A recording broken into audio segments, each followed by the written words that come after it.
Hello my friends and welcome back to Garhdo Goes Geek. On today's episode we're going to be discussing Daredevil and Kingpin, both of whom have recently made their return to the MCU, and we're going to be looking at the show that they came from, Marvel's Daredevil on Netflix, as well as the wider Marvel Netflix content. It's darker storytelling, it's interconnectivity, it's highs and lows, and its unceremonious ending. Plus, a little look at the possibility for the future. Hope you'll join me.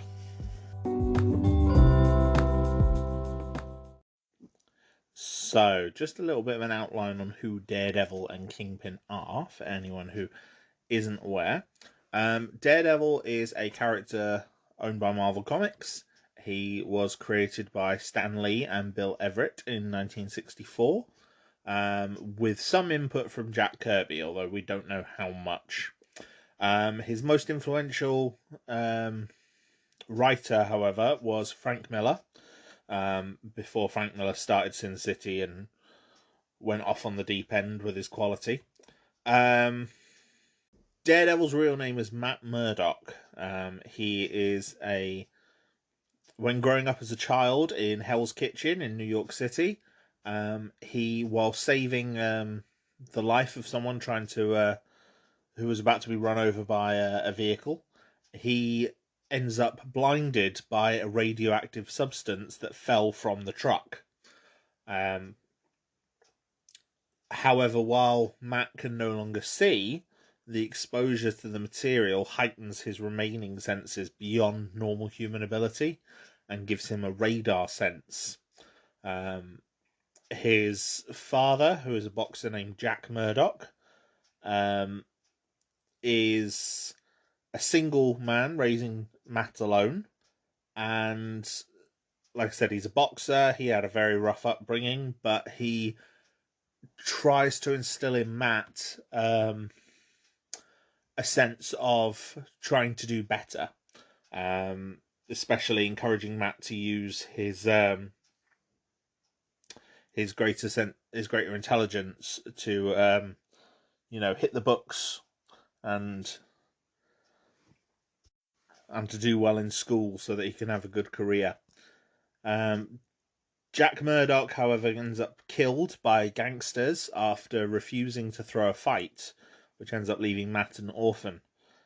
In order to protect himself, Matt does begin training his physical abilities under the tutelage of a mysterious blind stranger named Stick, and eventually becomes quite a highly skilled and expert martial artist. He does manage obviously to go through school. He ends up qualifying as a lawyer and decides to become a defense attorney. So by day he kind of brings people to justice, and at night dons a costume and takes up the life of a vigilante. He ends up in a partnership with his best friend and roommate from Columbia Law School, which is Franklin Nelson, who's more often known as Foggy, and they form the law firm Nelson and Murdoch. Now, Daredevil has several recurring villains, such as the assassin Bullseye, so named because he never misses and is able to turn even mundane objects into deadly weapons. The ninja cult known as the Hand, who Stick has.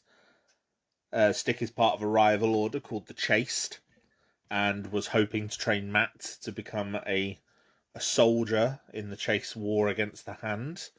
However, because Matt, due to his Catholic upbringing, refuses to take a life, he was unwilling to go to the lengths that Stick will. Because that's another important part of Matt's story, is that he is Catholic. He's an Irish Catholic. His most prominent villain, however, is a character called the Kingpin. Now, Kingpin in the comics was originally introduced as an adversary of Spider-Man, but is more definitely Daredevil's arch nemesis. He was introduced as New York City's crime overlord. His real name is Wilson Fisk, and yeah, he basically just wants to seize power and run New York, especially the more nefarious elements of the city. He's generally quite a heavy-set man with a bald head, but rather than being obese, he is just heavily muscled and a very skilled hand-to-hand combatant, which obviously serves him well against Daredevil. Makes him quite a dangerous foe to face, even for someone like Spider-Man, who does have, um, superpowers, enhanced strength. Now, Daredevil has been kind of a fan favorite character in the comics for years. Daredevil is one of those comics that's quite often been in print. It ran from its original issue in 1964 right up until the late 90s. That title was then relaunched as part of the Marvel Knights initiative under Joe Quesada, and then later Brian Michael Bendis and Ed Brubaker, both of whom had years-long runs on the character and transformed him for the modern day. More people have carried on writing him since then. And generally, Daredevil is, like I said, he's kind of this cult favorite ever since sort of like the 80s with Frank Miller's run on the character, which has explored, his connections to the Hand and firmly cemented Kingpin as his arch enemy. Daredevil's just been this very popular, never one of the best selling comics. It's always outsold by X-Men or Spider-Man or Avengers in the modern day. But like I said, it's never been cancelled either. I don't think Daredevil has ever been out of print for any significant amount of time. The character is just, he has a loyal fan base and he's very popular. And it's because he is such an interesting character. There's all these different facets to his personality, from his law degree and his work as a defense attorney, from his Catholic upbringing to his ties to the Chaste and the Hand, all the way through to the sort of villains he fights. He's gone up against Mysterio and other Spider-Man villains, but he's also got a character called Mr. Fear, who is a big recurring villain as well. He's similar to the Batman character of Scarecrow. He has this fear gas, or fear toxin that he's able to use. But due to the nature of Matt's powers, it doesn't work on him. Hence why Daredevil is quite often known as the Man Without Fear, as well as other names such as the Devil of Hell's Kitchen and Hornhead. Obviously, a character as popular as Daredevil has been adapted into live action several times. The very first time was in the 1989 television film The Trial of the Incredible Hulk, where he was portrayed by Rex Smith.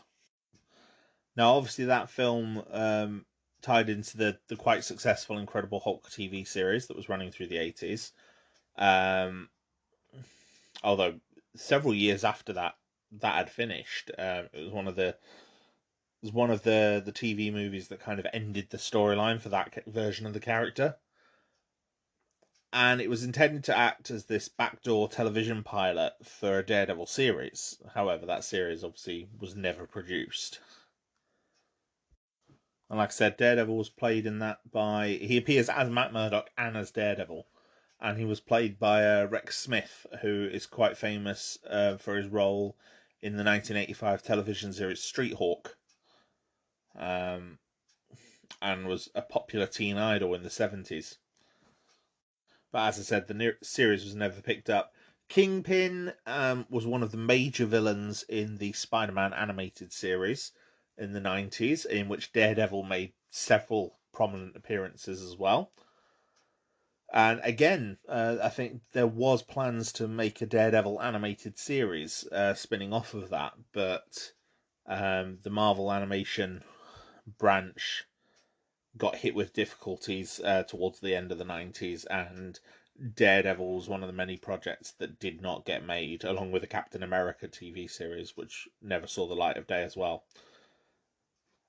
There is concept art online that you can look at, and he basically looks the same as he does in the Spider-Man animated series. So, however, the most prominent appearance of Daredevil and Kingpin in live action before the Marvel Netflix stuff, which we're going to talk about in today's episode, was the 2003 film Daredevil. It was released under 20th Century Fox and was directed by a long-time Hollywood writer, Mark Steven Johnson, who has quite an impressive list of credits, quite a diverse list of credits, from Michael Keaton comedy Jack Frost from 1998 through to Grumpy Old Men and Grumpier Old Men. And after Daredevil, one of his most famous credits is the 2018 film Christopher Robin, which I've heard very good things about. So, you know, the Daredevil film has a bit of a reputation as being a bit poor. I know Ben Affleck himself has actually distanced himself from it. Personally, I don't think it's that bad. It was There were two major Marvel adaptations released in 2003. Sorry, no, three. Because there was X-Men 2, Daredevil, and Ang Lee's Hulk. I would personally rather watch Daredevil than watch Ang Lee's Hulk. Put it that way. The director, Mark Steven Johnson, he does a pretty good job, considering it's only his second directorial credit.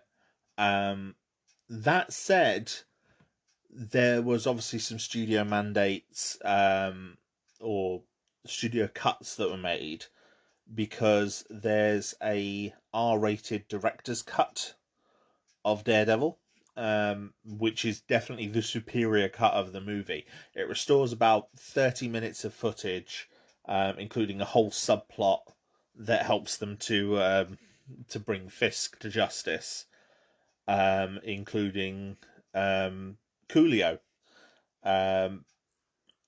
playing a character that Matt and Foggy have to defend in court.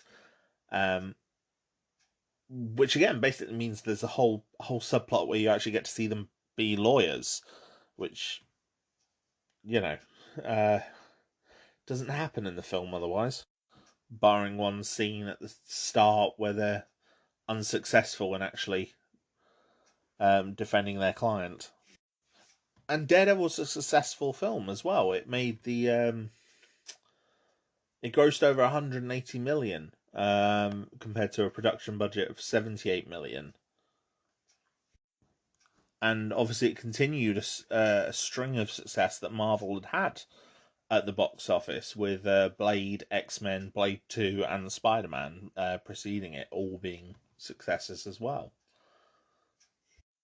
It did have a mixed critical reception. Like I said, the director's cut, I think,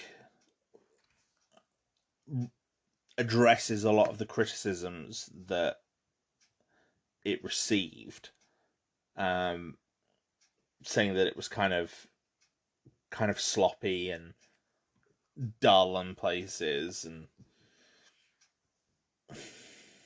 mainly just an origin film, which it is, but it's still very character driven. Like I said, especially the director's cut as well. It's a decent film. Like I said, Ben Affleck has distanced himself from it. I don't think he's the only one. He obviously played Daredevil. Jennifer Garner played his love interest Elektra. Jon Favreau played Foggy, and brilliantly, although mainly playing the character as comic relief, but he did it very, very well. Colin Farrell played Bullseye, and Michael Clarke Duncan played Wilson Fisk. And there was also David Keith, who's one of another American character actor who you've kind of seen in quite a few things. He ended up winning, got nominated for 2 Golden Globe Awards for An Officer and a Gentleman in the 80s. And since then has been one of those recurring characters that you see.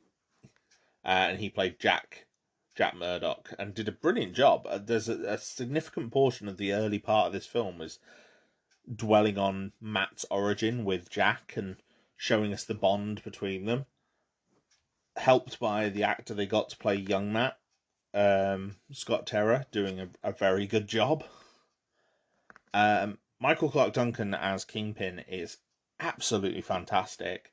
Mark Steven Johnson said on the commentary track they threw the casting net quite wide to find the right Kingpin. And they ended up with a lot of wrestlers coming in who had the physicality of the role but couldn't necessarily act. And then obviously Michael Clarke Duncan came in, with his enormous frame and very heavily muscled physique. But obviously having the skill as an actor and the gravitas to actually pull the role off. And, the first shot we see of him in the film is brilliant. It's, we pan up the building and then pan up him, in this amazing suit with the cane and a big cigar, while the song Lap Dance by NERD is playing. Which, yeah, it just works very, very well to create a very good idea of the character. And Ben Affleck as well as Daredevil, I don't think he did I don't think he did a bad job. I think the film is very much of its time. It feels like an early 2000s movie in terms of the way it's shot. Like, there's a lot of leather outfits, there's some dark color saturation, it's a bit broody in places, but it's got a lot of very dodgy digital doubles, although somehow there's a digital rat in the CGI rat in one of the early shots of the movie that still looks pretty good when you watch it nowadays. And a shot of Daredevil dropping a rose off a rooftop towards the end of the film, which is done in CGI, and again actually works quite well. It's quite a beautiful shot. But yeah, some of the digital doubles during the fight scenes especially are not great. We're talking burly brawl levels of Uncanny Valley. There were plans to make a sequel. However, they all fell apart when the spin-off film Elektra, which released in 2005, I believe, underperformed. Now, Elektra as a film is a bit of a mess. It was quite hastily cobbled together during Jennifer Garner's time off from the show Alias. So it had a very small time frame. It was kind of rushed into production, rushed out the door. It's very muddled. It doesn't feel like it knows what it wants to be. And yeah, I'm not a fan of it. I think it's the only Marvel film that I have owned and got rid of the DVD. Pretty much every other Marvel film I've owned, I've kept. Elektra is the only one I think I've gotten rid of. Because, yeah, it was not good. It was not a good film at all. And I don't think it was the fault of Jennifer Garner, although I think it did negatively impact her career unfairly. I think she's doing a brilliant job with what she has as a script. It's just that the script is terrible. And there's a lot of good actors in it. Like Terence Stamp is playing Stick, and he does a very good job with what he's given. Um, Kari Hiyuki Tagawa is playing the head of the hand. He obviously quite famously played the role of Shang Tsung in the 1995 Mortal Kombat movie and returned for Mortal Kombat 11. Um, and he's a very good actor, is doing very well with the material. But yeah, it's not great. And I think any plans for a sequel kind of went out the window because of that. And it's a shame because people were interested. Like Ben Affleck was willing to return to the role provided he could tell some of the darker stories of Daredevil, such as one of the Kevin Smith stories, which features Mysterio, or the Born Again storyline.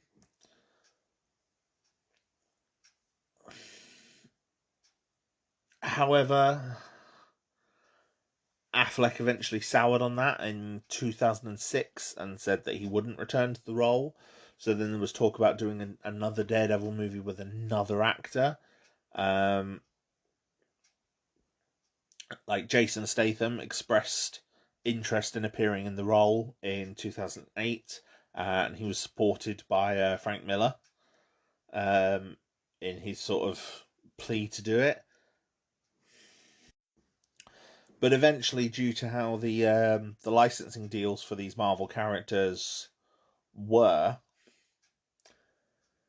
the rights were going to revert back to Marvel Studios, who, by this point, and we're talking sort of 2012, um, by this point, Marvel was making their own movies and had plans for the MCU. Now, David Slade was originally planned to direct a reboot in 2011, but he had to drop out due to other obligations.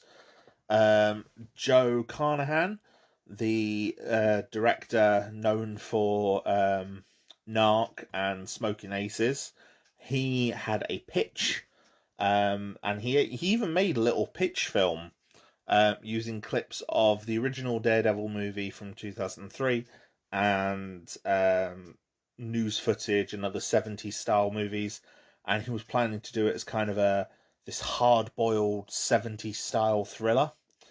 And the pitch is online. You can find it. It's quite easily, and it's decent. It would have been a very interesting film.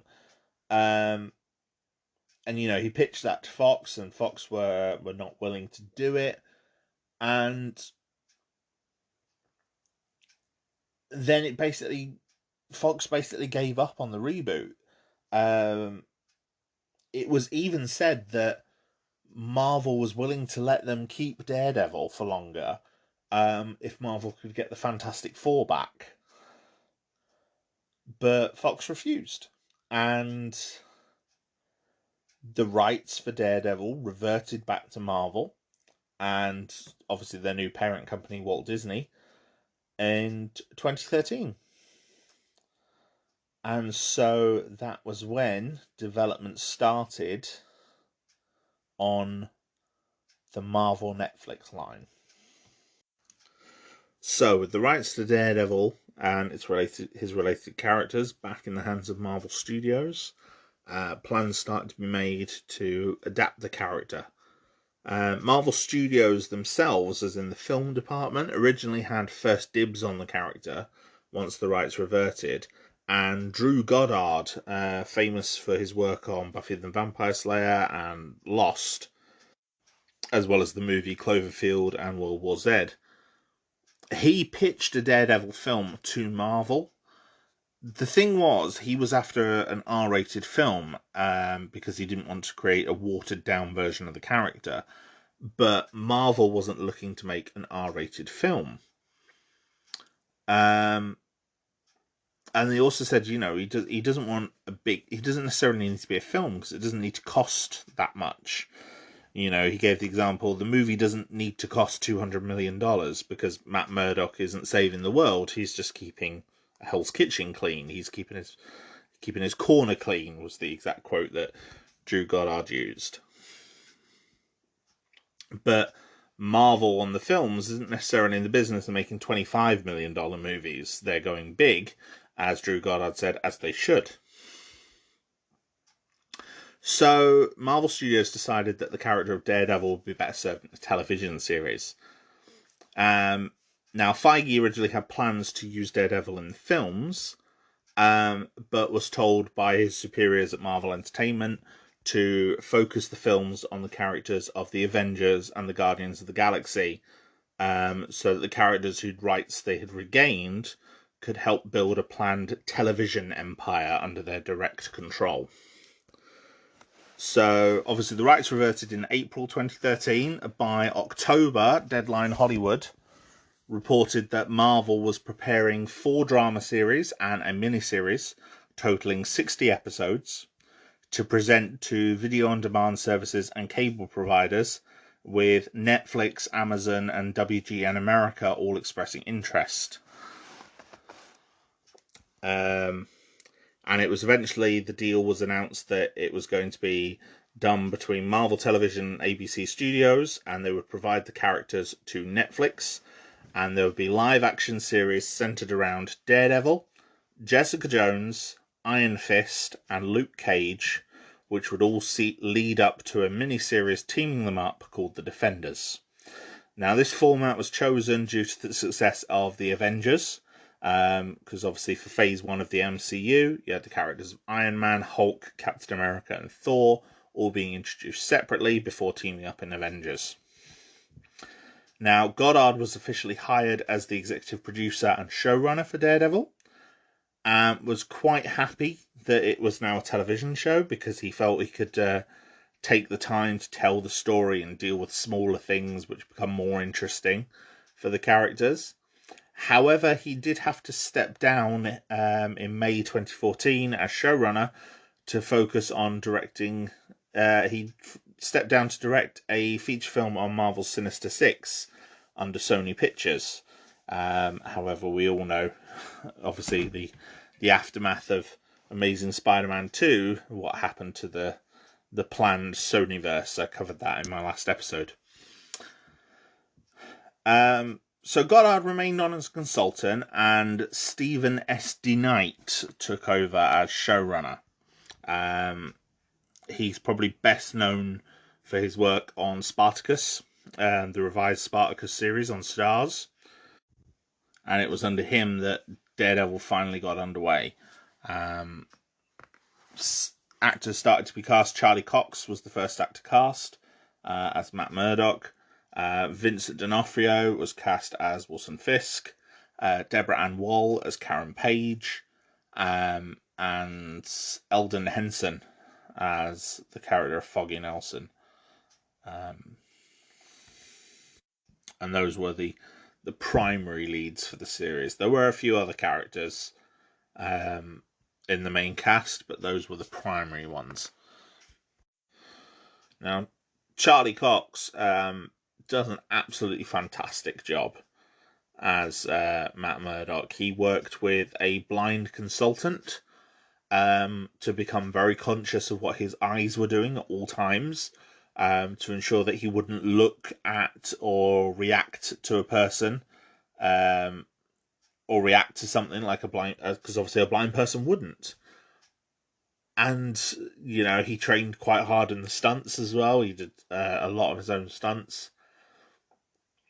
And, yeah, I think he even won an award for his portrayal of a blind person. It was described as that accurate, that, you know, what he's doing as the character. And it once actually cost him an audition. He auditioned for the role of Han Solo for the Star Wars Solo, a Star Wars story. And he was unsuccessful in the audition because he'd spent, by this point, 3 years playing Matt Murdock. And obviously had gotten used to not looking people in the eye. So when he was auditioning, he was, in his mode as Matt Murdock. And yeah, it cost him the audition. Which is, an interesting little tidbit. So I'm going to go through the series and sort of talk a bit about season 1 of Daredevil, like the high points it has, the low points it has, few though they are. First of all, I think it's quite easy to forget how strong the first episode of Daredevil is. A lot of the later Netflix shows that I'm going to be talking about, because obviously they're designed for streaming and binging, and you notice this with some of Netflix's other shows, they have somewhat slower openings. But this first episode for Daredevil is brilliant. We get part of Matt's origin. We get a case that gets solved in the first episode, but then leads into something bigger because it's like the part of a small conspiracy. With this huge threat that there's way more involved. The first 3 scenes of the show illustrate both Matt's heroism in the accident that blinds him. Jack Murdock comes into this horrific scene and finds Matt on the floor, and a man who's lightly wounded gets carried away and says, "Your son, he saved my life." We then get flash forward to Matt as an adult, and he's in confession. So we're getting a look at his real staunch Catholicism. But in doing that, he also talks about his father, and we sense the admiration that he has for his father in his words. And then finally, we get to see him as Daredevil, as this masked vigilante, fighting people traffickers at the docks. And we just see his brutality and his skill. As he takes down about 6 guys, I think, all by himself, with lots of very impressive martial arts moves. We then,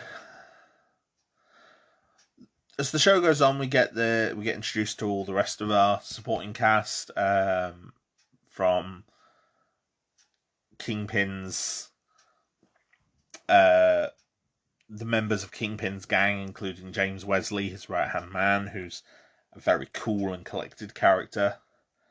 But most prominently, we get introduced to Karen Page and Foggy Nelson.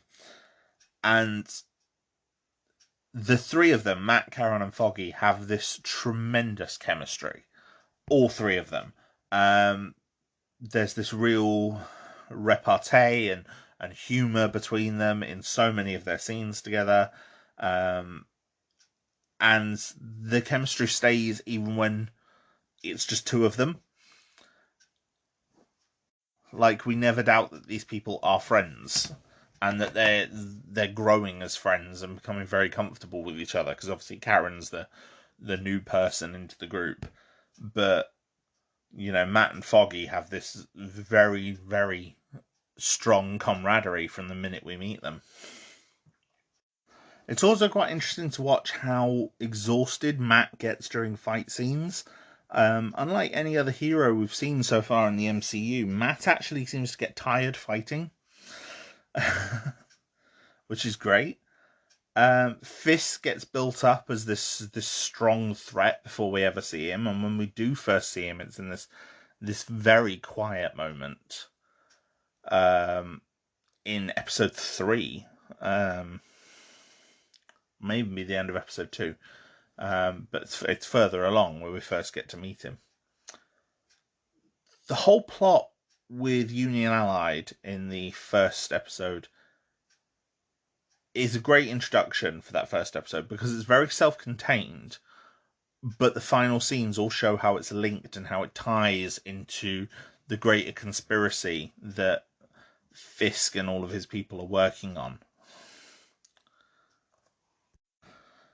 The show goes on. We get flashbacks with Jack Murdock and the young Matt, and the show very well shows the connection between the two of them. We see, Matt stitching one of Jack's cuts after a boxing match. We see,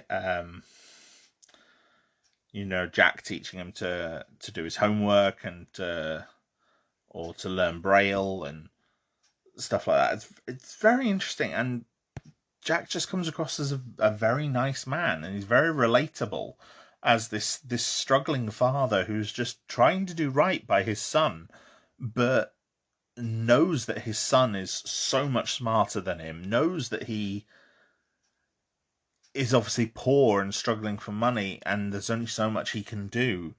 And, he boxes because while he's not necessarily a good boxer, he can do it and he can get a decent pay from it. We then get introduced to the recurring character of Claire Temple.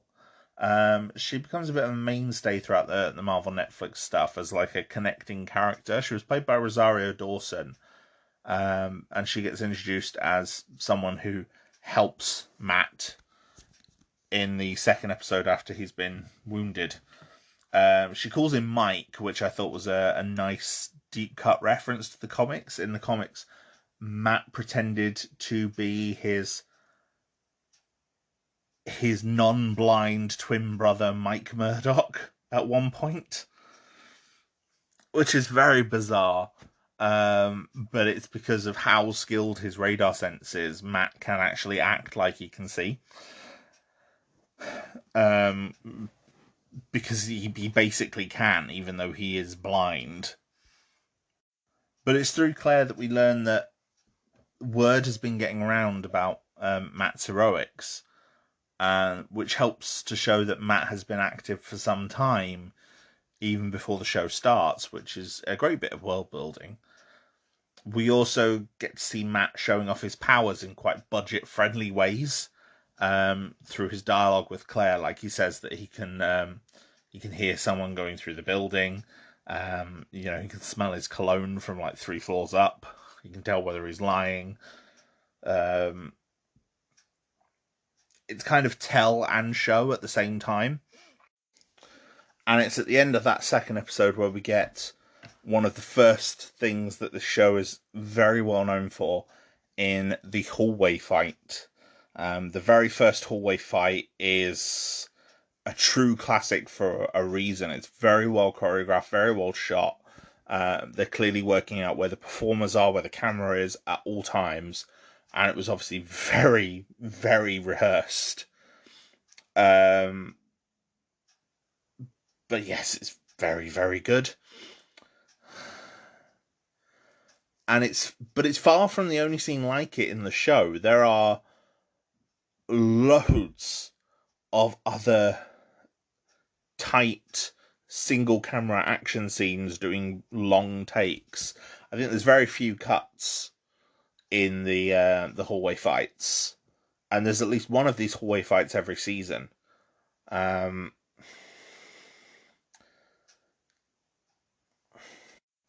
Episode 3 is where the plot really starts to kick into gear. Matt and Foggy get hired by Wesley to defend an assassin who has killed one of Kingpin's rivals. And that leads to Matt learning the name of the man behind the crime wave, which is obviously Wilson Fisk. And Vincent D'Onofrio just plays Wilson Fisk with both this very palpable menace, but also a very vulnerable pathos at the same time. Like, you're afraid of Kingpin pretty much all the time he's on screen, but there are moments where he's so vulnerable and you can feel a real pity for him as a character. We also get introduced to Ben Urich, a reporter who is another recurring part of the Daredevil mythos. In the main comic universe, Ben Urich is a reporter at the Daily Bugle. Obviously, due to the rights for Spider-Man being tied up with other studios, Ben Urich is not a reporter for the Daily Bugle in any of his live-action adaptations. I know he works for the New York Post in the 2003 film, where he's played by Joe Pantoliano, and I've probably butchered that surname. Everyone will recognize him as the guy who played Cypher in the first Matrix film. Let's just put it that way. And in this, he works for the New York Bulletin. Now, obviously, the New York Post is a real paper. The New York Bulletin isn't. So we still have this fictionalized newspaper being used, but it's not the Bugle. So, for example, he has a different editor. It's not J. Jonah Jameson. It's someone called Mitchell Ellison, who's played by Jeffrey Cantor. I don't think I've seen anything else, but he's very, very good. Ben Urich in this is played by Vondie Curtis Hall, who is not an actor I know, but he played a very long-running role on Chicago Hope. And that's probably what he's best known for. He does a very, very good job of the character. This take on Urich is very world weary and much older than Urich in the comics. He's also black, which is not something the character is in the comics. But race-changing characters doesn't bother me at all. I know certain people online, certain comic fans can get very outraged about it. For me, there's only one white character I can think of in comic books who absolutely must be white, and that's Thomas Wayne. Not even Bruce Wayne, Thomas Wayne. And that's because Thomas Wayne comes from a very New York colonial old money family. Very conservative family. Like, Thomas Wayne is the outlier of that. I suppose you could argue that Matt should be white with his Irish Catholic upbringing, but there are black people in Ireland and there are black Catholics. So we also get introduced to Vanessa Mariana, played by Isla Zura, an art dealer who Fisk is fascinated with. She's a very, very good character. She's played with a very sort of serene elegance by Isla Zura, very mysterious. And she creates a real sort of vulnerability in Fisk. And the two of them have this very great chemistry from the instant they meet, and their first date that we see them on together is quite charming in a way. Matt starts pursuing members of Fisk's criminal empire, and he starts with two Russian brothers who are leading a distribution and trafficking network. And that leads to them kidnapping Claire, and ends with one of them getting viciously killed by Fisk for interrupting his date with Vanessa,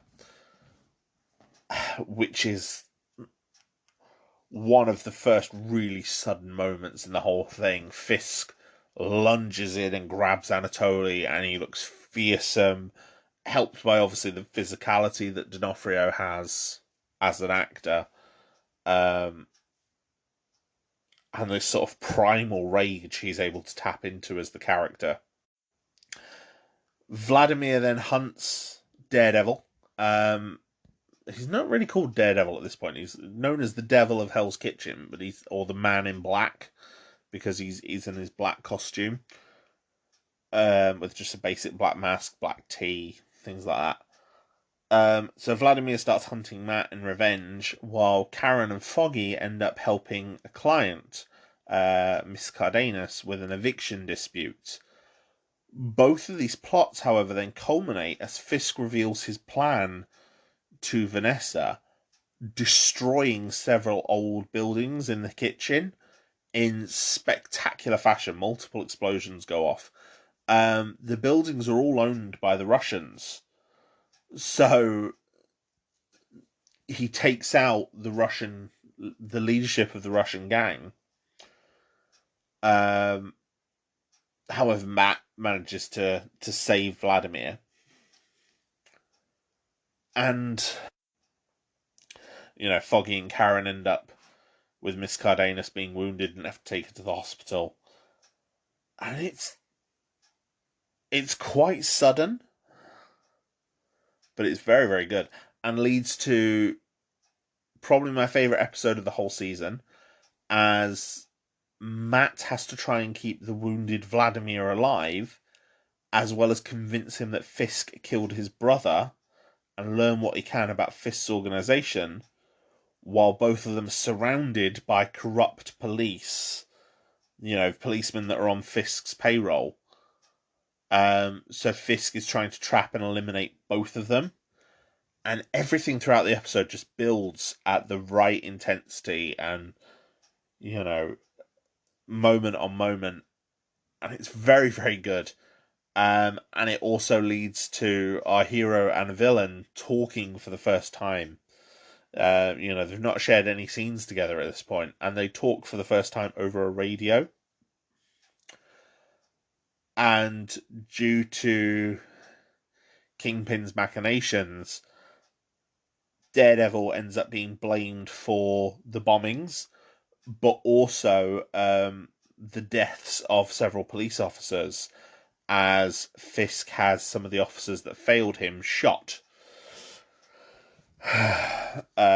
while surrounding the building. Episode 7 introduces Stick. He's played by Scott Glenn in this. He's probably most famous to a lot of people as Jack Crawford in Silence of the Lambs. But he's, again, another actor with plenty of bit parts under his belt. And he plays a very, very jaded version of the character.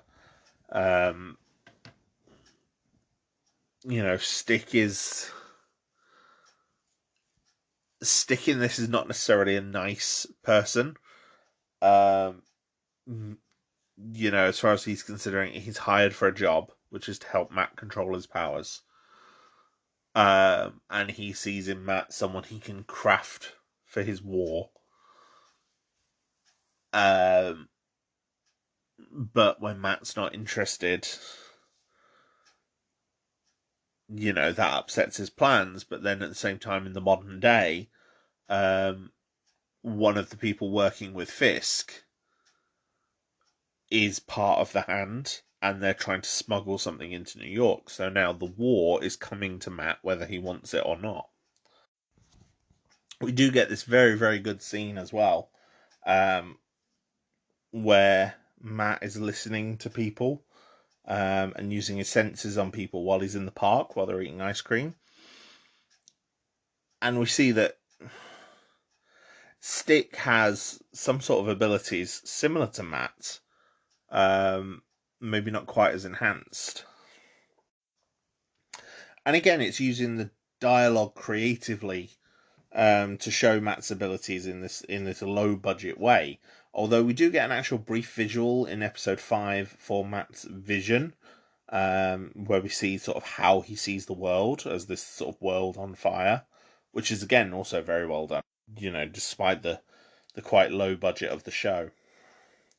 The differences between Matt and Stick become very, very apparent, because Stick's target is actually a child, but he describes this child as a black sky, or a weapon that the enemy are planning to use. And Matt refuses to kill the kid, and when Stick reveals that he killed the Black Sky later on, obviously Matt becomes furious. They end up fighting, and they part as kind of on very unfriendly terms. But the end of the episode hints that this won't be the end of that story. The war is coming to Matt, whether he wants to be part of it or not. Episode 8 becomes the first of what becomes a tradition among these Netflix shows, known as the villain backstory episode. And in this we see Fisk's youth and his first kill, because he turns on his abusive father as a child to save his mother. And then as an adult in the modern day, we see his empire kind of falling apart. Nobu, the man who works for the Hand, is obviously angry at him over the loss of the Black Sky. Leland Owlsley, who is his financier, is feeling that his infatuation with Vanessa is distracting him from the job. As is, Chinese drug runner Madame Gao, feeling very similar as well. This episode works as well as it does because of D'Onofrio's performance, because of the pathos that he brings to the role as Fisk, allowing the audience to feel this swell of sympathy for what really is a very morally repulsive character. As shown in his present day actions, he's not a nice person, but we do have some sympathy for him, especially when we see his origins. And obviously the episode continues the mystery of what Nobu's role in everything is, and establishes that he is part of another group separate to Fisk, which obviously we later learn is the Hand. And it's revealed in later shows as well that Madame Gao is also a member of the Hand. Yet in this, Madame Gao and Nobu seem to have very different goals in mind. They're framed as two separate interests as part of Fisk's empire. But obviously later shows reveal that they are both part of the Hand, and the Hand has its own goals. But so even though we don't reveal the Hand now, Nobu is revealed as very, very dangerous, and the group behind him is being very dangerous as well, to the point that Fisk is scared of them. The episode ends with this real game changer moment, though, as Vanessa, supportive of Fisk after learning his past, after he tells her everything, convinces him to come out to the public and become a public face of change rather than working in the shadows. Because this season Fisk he's trying to improve the city. He's not just after criminal pursuits. He's using the money from criminal pursuits to fund more positives. Supposedly, anyway. This does tie in somewhat to Avengers Assemble. It's implied throughout the show that Hell's Kitchen was one of the neighborhoods of New York that suffered quite greatly as a result of the Battle of New York, which gets referred to in these series of shows as the incident. It's like connecting the universe, but also not. But obviously, as Fisk makes his speech, his public coming out, that undermines the efforts of Matt, Karen, and Ben, who are all getting ready to expose him, and sort of planning to bring him into the light on their terms. And, he beats them to it. Episode 9 starts with Matt getting beaten very badly by Nobu. Although we don't learn it's Nobu at this point. He's wearing a costume that's hiding that reveal until later on in the episode. And it then flashes back, and we see that basically Matt is trying to remove... Fisk is trying to remove both the Man in Black, Daredevil, and Nobu. And he wants to put them on a path against each other. Which features the death of Miss Cardenas, killed by supposedly a junkie, which then leads Matt to a warehouse where he's attacked by Nobu. And the battle is vicious, and for a lot of it, Matt is quite bloodied and losing. Like, he only kind of wins because he sets Nobu on fire, and then Nobu, I think, falls into the harbour, and then Fisk has his first face-to-face with Matt Murdock. Well, the man in the mask. And Fisk reveals that he orchestrated everything before fighting and beating the very, very wounded Matt. Matt manages to escape and make it all the way back to his apartment, only for Foggy to then find him beaten and bloodied in the Black Mask. And that leads to probably the second best episode of this first season, which focuses on Matt and Foggy's relationship from its beginnings in college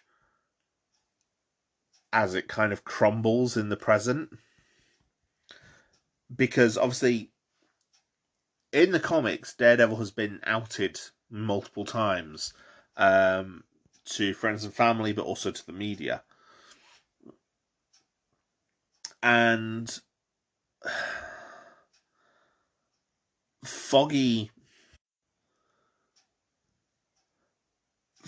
never taken it very well. And in this, he doesn't take it very well at all. The episode is just phenomenally written. Charlie Cox and Eldon Henson do a phenomenal job as the two of them, as they deliver this really incredible dialogue that makes you feel the weight of every word, as there's lots of barbs between them. Mainly on Foggy's part. Foggy is very hurt and betrayed and scared for Matt, and Matt struggles under every question, and you just see his guilt and his remorse, as well as his defiance and his determination to do the right thing. The episode also sees Karen and Ben learning about Fisk killing his father from his mother, and Vanessa being poisoned at a benefit thrown by Fisk. And the next episode after that proceeds quite slowly for the first part, addressing the fallout from the previous episode as Foggy and Matt have gone their separate ways. But it does put Matt on the trail of getting a suit of his own, because when he fought Fisk in the warehouse, he cut Fisk's suit, and it was revealed that it was armoured, and Fisk manages to find Matt manages to find Fisk's armourer, who's someone called Melvin Potter. In the comics, is a supervillain known as the Gladiator. And they have a confrontation before working it out, and Melvin in this is quite sweet. It's somewhat simple-minded, and he's scared that Fisk is going to hurt someone he cares about. The end of the episode, though, features this tremendous scene where Wesley manages to capture Karen, learning that she went to visit Fisk's mother. And after this very, very tense confrontation between them, Karen ends up shooting him and killing him, which obviously then deeply affects her into the next episode, um, where she has, a nightmare of Fisk in her apartment, which the first time I saw it actually was quite terrifying. The dialogue, the words that Fisk says in this dream sequence are so accurate to something you'd expect Kingpin to say that you actually think that maybe he has found her, and it's quite terrifying. Um,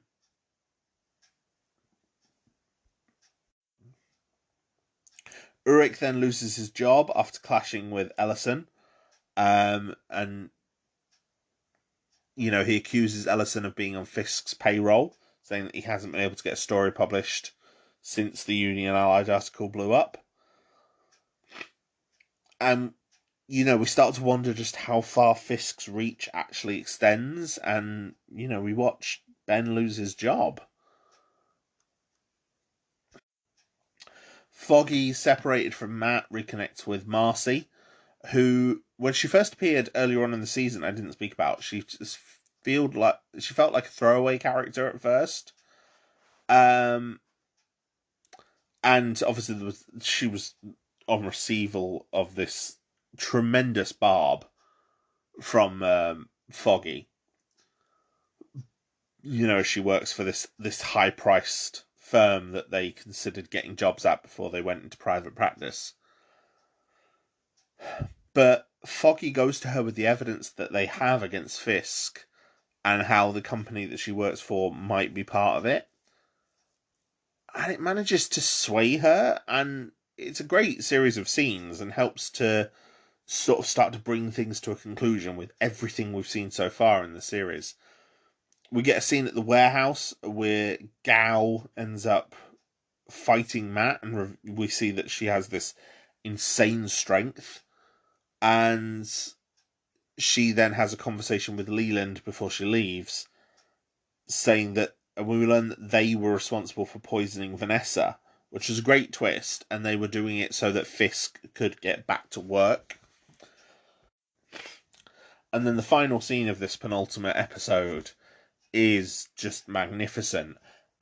Fisk has broken into Ben's apartment as Ben is about to write and publish his story on the Kingpin, and upload it to the internet.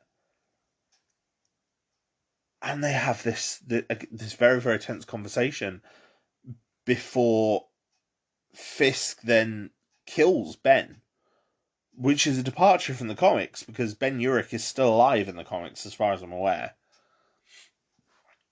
But Fisk just launches himself at him, this real sudden brutality and physical power as he throws Ben around and chokes the life out of him.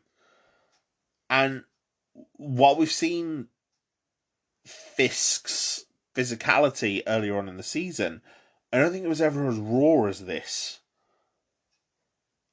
And then Fisk then kills Leland towards the early parts of the final episode as well, in a similar sort of way, with the similar sort of brutality. And then we get the reveal that corrupt cop Hoffman, who murdered his partner, who survived the shooting where Fisk tried to eliminate them, when we thought had left the city, we find out that he's still around and that Leland has him, which was an interesting twist because by this point he'd been gone for 6 or 7 episodes, so we weren't really expecting him to come back.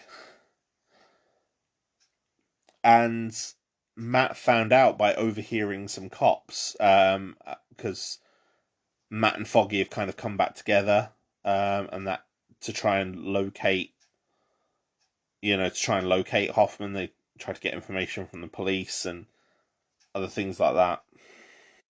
And it was nice seeing them try to put their differences aside. And we also got the nice things like Foggy having this inside knowledge of Matt's identity means he's able to help Matt leave without having to make awkward excuses. Although they do both stumble over making an excuse to Karen at one point, which is quite funny. They manage to catch Hoffman, they bring him in, and he confesses to everything, which leads to this montage of arrests as we see everyone from Turk all the way up to Senator Cherry get arrested for their part in Fisk's conspiracy. And it's a great semi-conclusion to that plot, because the episode's still got quite a bit of a way to go by this point. It does have a bit of a cliched music choice, but it works, I think, and we do get a very, very great moment as they come into the bulletin and we think they're going to arrest Ellison, and then they walk past Ellison and arrest someone else in the office, revealing that Ben was right about there being a spy in the bulletin, but it not being Ellison, and the effect it has on Ellison is palpable to watch. Fisk and Vanessa part. He's trying to get her out of the country before everyone comes for him. He gets led away by the cops. He tells them the story of the Good Samaritan while in the armoured car, before a whole load of armoured troops cause a mass shooting on the freeway. They attack the police convoy and everything, and Fisk manages to escape, and he's trying to get across town to reunite with Vanessa and flee with her. But by this point, Matt gets his real Daredevil suit from Melvin and becomes Daredevil. And I've heard some complaints in some circles about the costume in this. Personally, I love it. I think it looks really good. It's a nice shade of like a crimson red, where it's not a bright red like Spider-Man's suit. It's very dark and it blends into the shadows, but it's still definitely red. And it's got a very distinctive silhouette with the two horns, so I love it. We then get, and compared to, say, the outfit that Ben Affleck was wearing in the 2003 film, it could have looked a lot worse. Although one aspect of the 2003 film that I did like was the fact that the Matt Murdock's cane, his seeing eye, his blind cane, became his billy club as Daredevil. I thought that was pretty good. That was a touch I quite liked, and it made sense. We get this final furious battle between Fisk and Daredevil, and both of them are really cutting loose on another. It's quite bloody and brutal to watch. But, Daredevil wins, Fisk gets arrested, and we see Kingpin in jail in the final shot, in one of the final shots of the episode. We see, Matt, Karen, and Foggy all come together again and start up Nelson Murdock again. And then we get this great final shot of Daredevil in costume leaping into action. I really think that this is a brilliant show. The cast are fantastic. Matt and Foggy's relationship is at the core of a lot of the story, and as I said, their chemistry is brilliant. Karen's chemistry with both of them is fantastic, which allows scenes of all three of them to be an absolute delight, but scenes with just the two of them also shine. Like, there's a subplot in one of the episodes where Karen and Foggy go out drinking for the night, and it's fantastic. They're clearly having so much fun. Karen has this dark and mysterious backstory, which gets mentioned several times, which is a good groundwork for, quite a curious and what eventually turns out to be a bit of a tragic mystery. Fisk and Vanessa's relationship is very interesting, with each of them bringing out a new side in the other one. Fisk's associates are all played by very talented actors, but some of them are just far more entertaining than others, like Leland and Wesley. Wesley is just this glorious bastard. He's so smooth and so calculating, and you hate him. And Leland, who is just this cantankerous git half the time, and has got, quite often some very, very funny things to say, but they're always like a barb. They're always targeted at someone. I liked Claire, but I was not a fan of her and Matt's relationship, so I'm quite happy that plot ended pretty quickly. Although after that, she just ends up sort of being sort of a recurring character, like the show doesn't really know what to do with her.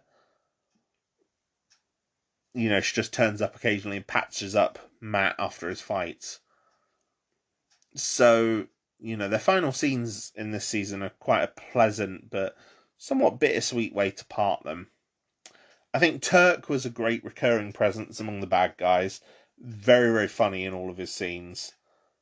And he probably gets some of the funniest moments in the series.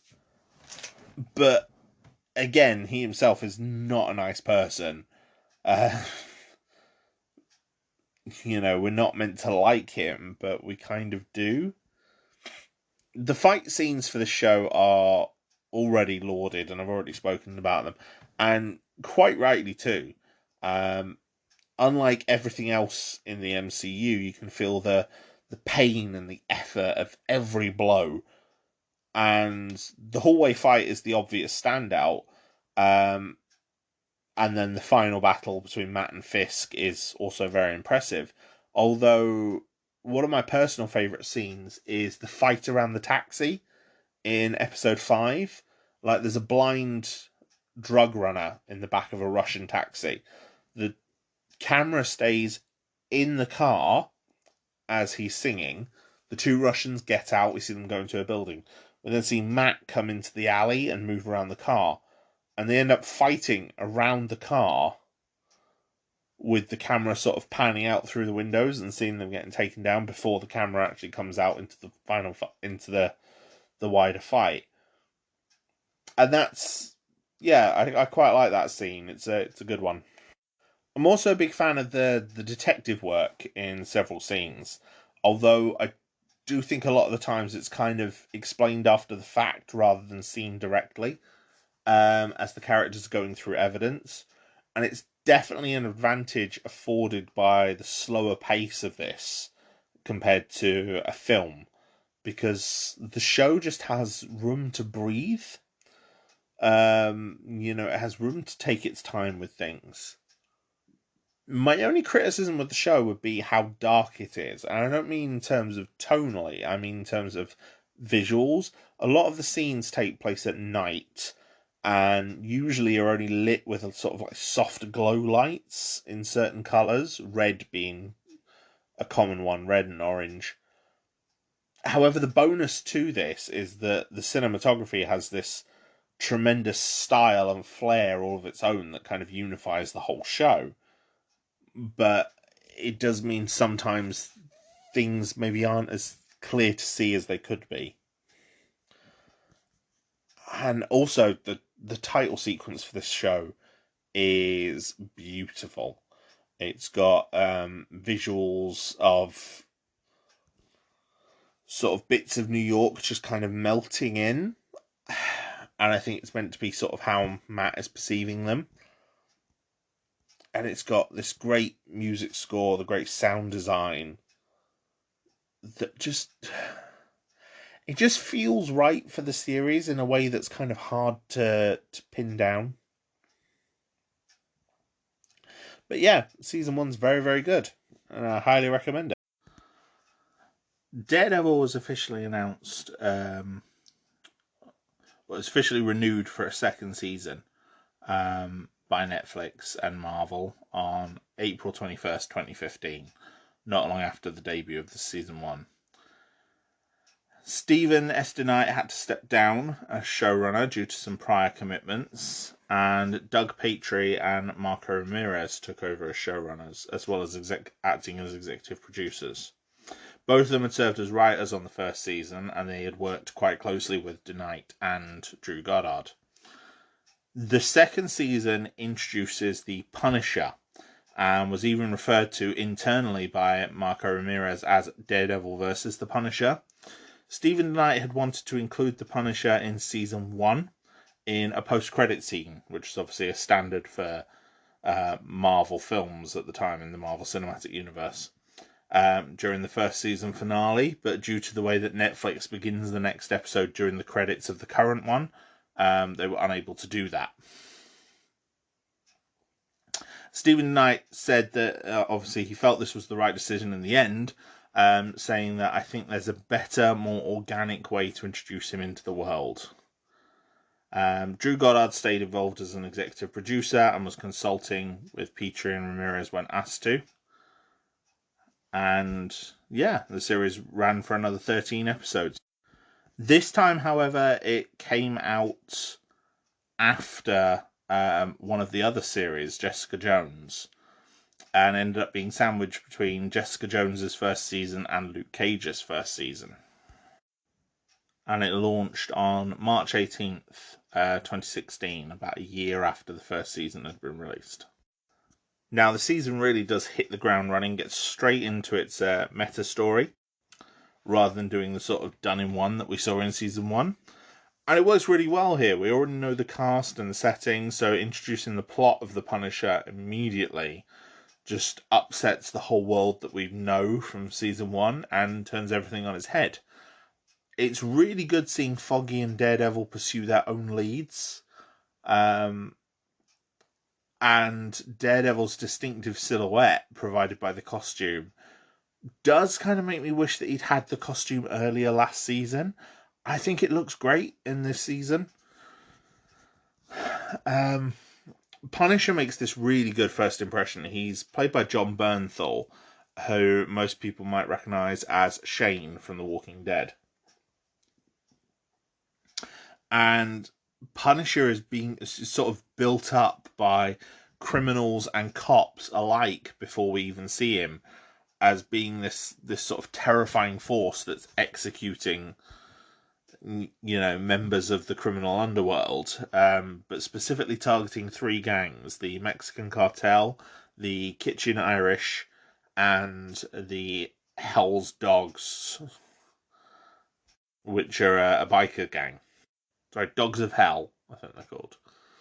He has this really ominous music cue that kind of follows him in through all his scenes. And one of the first scenes we really get to see him in episode 2, he's in a shop buying weapons. And there's just this really good example of rising tension, as we kind of know something's going to go wrong, and he's going to end up hurting or killing the guy behind the counter, but we don't know why. It's tremendously unsettling. It's really well done. Foggy proves his legal excellence again by threatening the DA with legal protocol, which is similar to a scene in season 1 with Marcy. There's an ambush with the police in episode 2 where they're trying to catch a witness to the Punisher, and it's this incredibly great action scenes with lots of great visual set pieces across a large set. I think it may have even been a location shoot. It's just very well done. You've got Daredevil and the police, and Karen and Foggy are there, and Frank's there as well. Frank Castle, the Punisher. It's very good. It does end with Daredevil being captured by Punisher and leads to episode 3, which is probably one of the best episodes in the season. Now,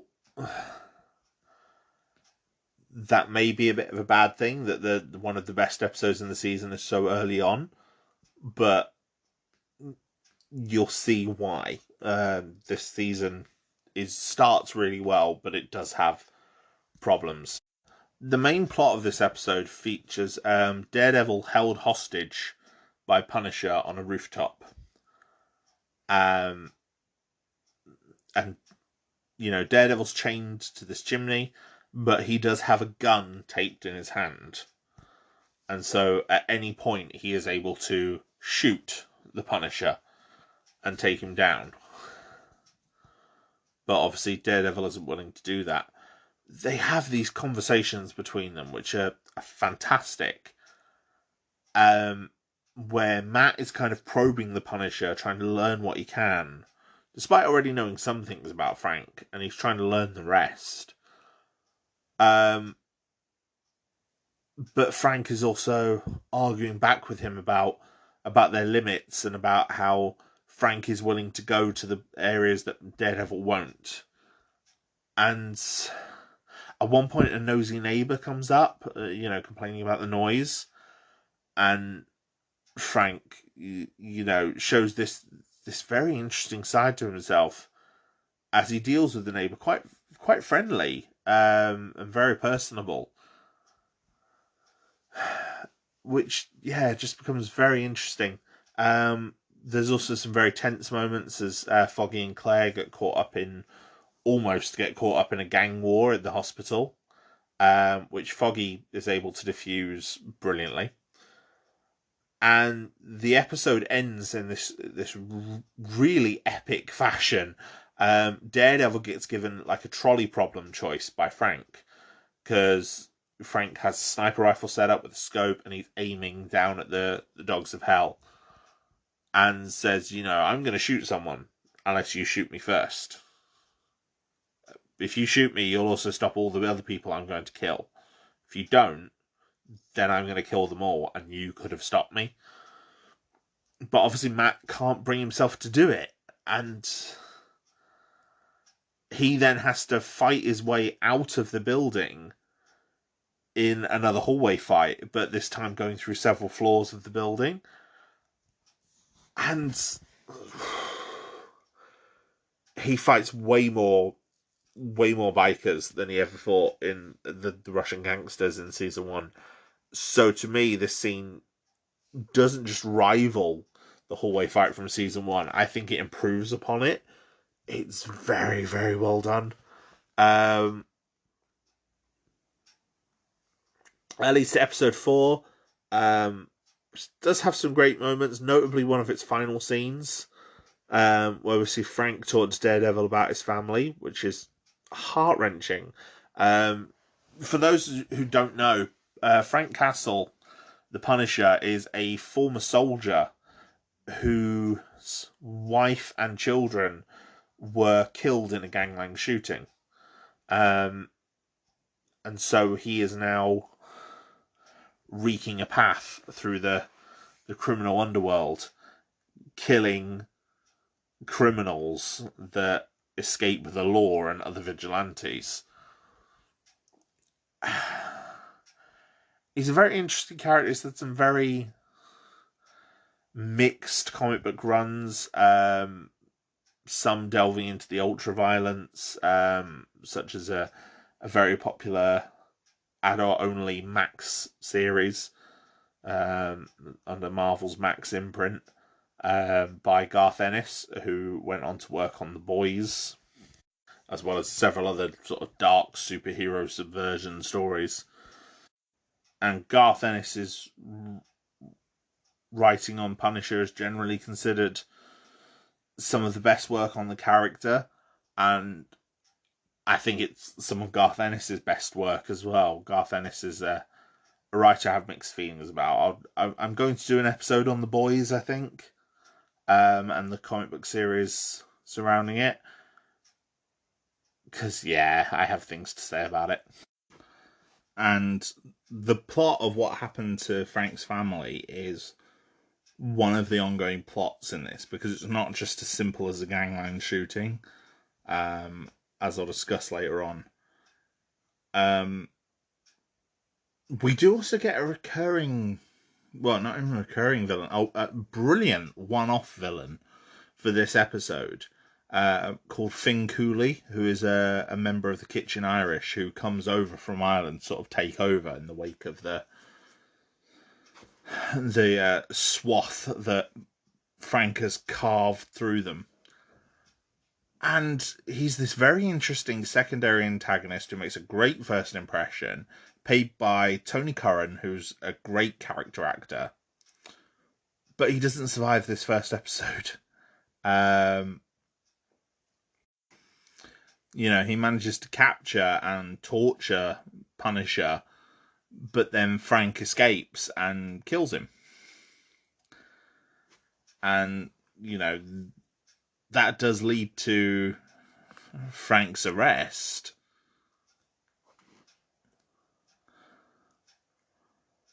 But yeah, it just get rid of him too quickly. This is the problem with the Punisher. The Punisher gets a lot of very interesting antagonists in his comics, but most of them don't last very long. Daredevil ends up with a new mask. His original mask had a portion of black in it.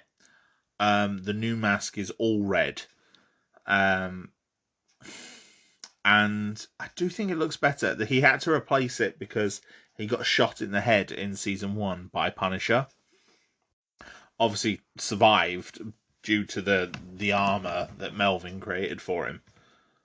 But obviously needs to replace the mask. And I just think the all red mask is an improvement. I wonder if it was just a course correction, maybe on feedback from the costume in season 1. We also start to see the evolution of Karen into a reporter.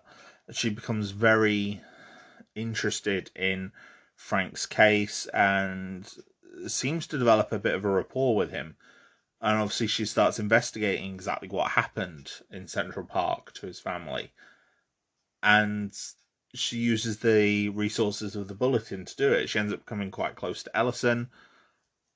And it's just a very good progression, but it does maybe highlight that maybe they shouldn't have killed Ben last season so that he could be doing this.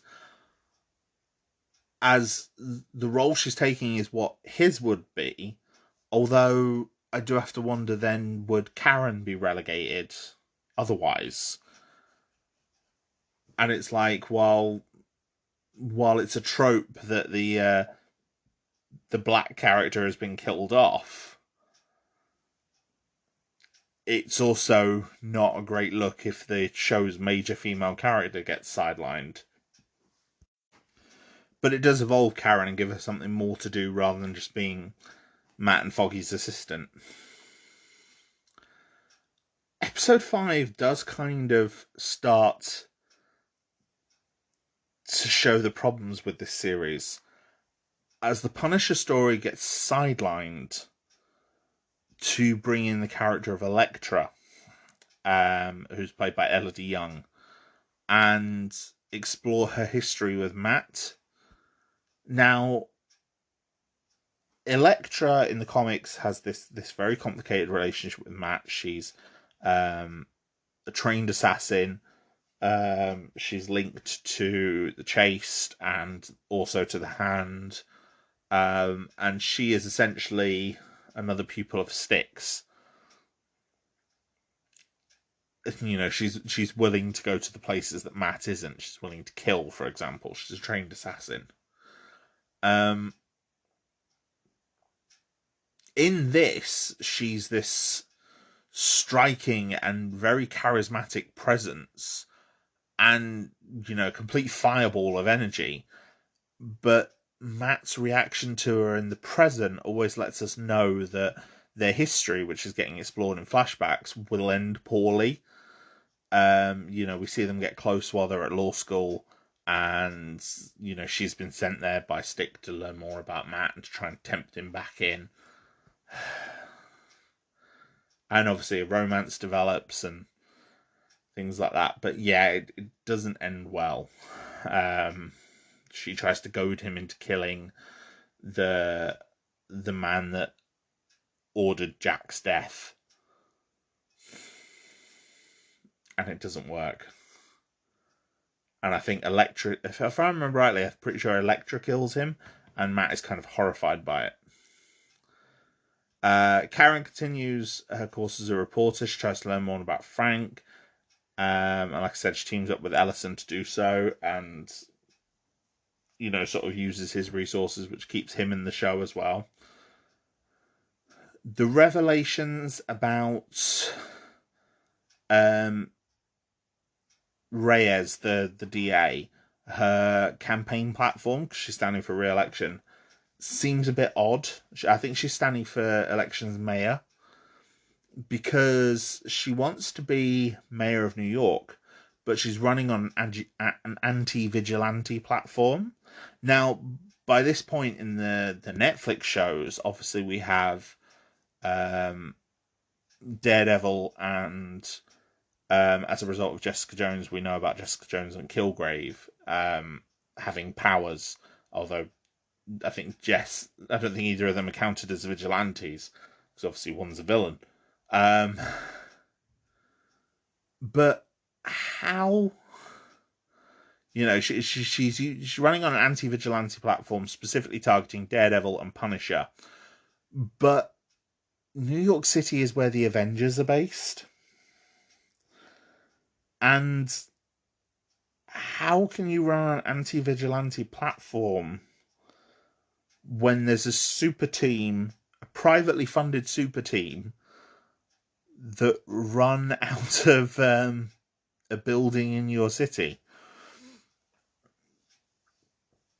So yeah, I have to wonder about that. That doesn't make a great amount of sense. And there are. I'll discuss what the fans say about canonicity later. But even if this isn't canon to the main Marvel universe, the Battle of New York still happened.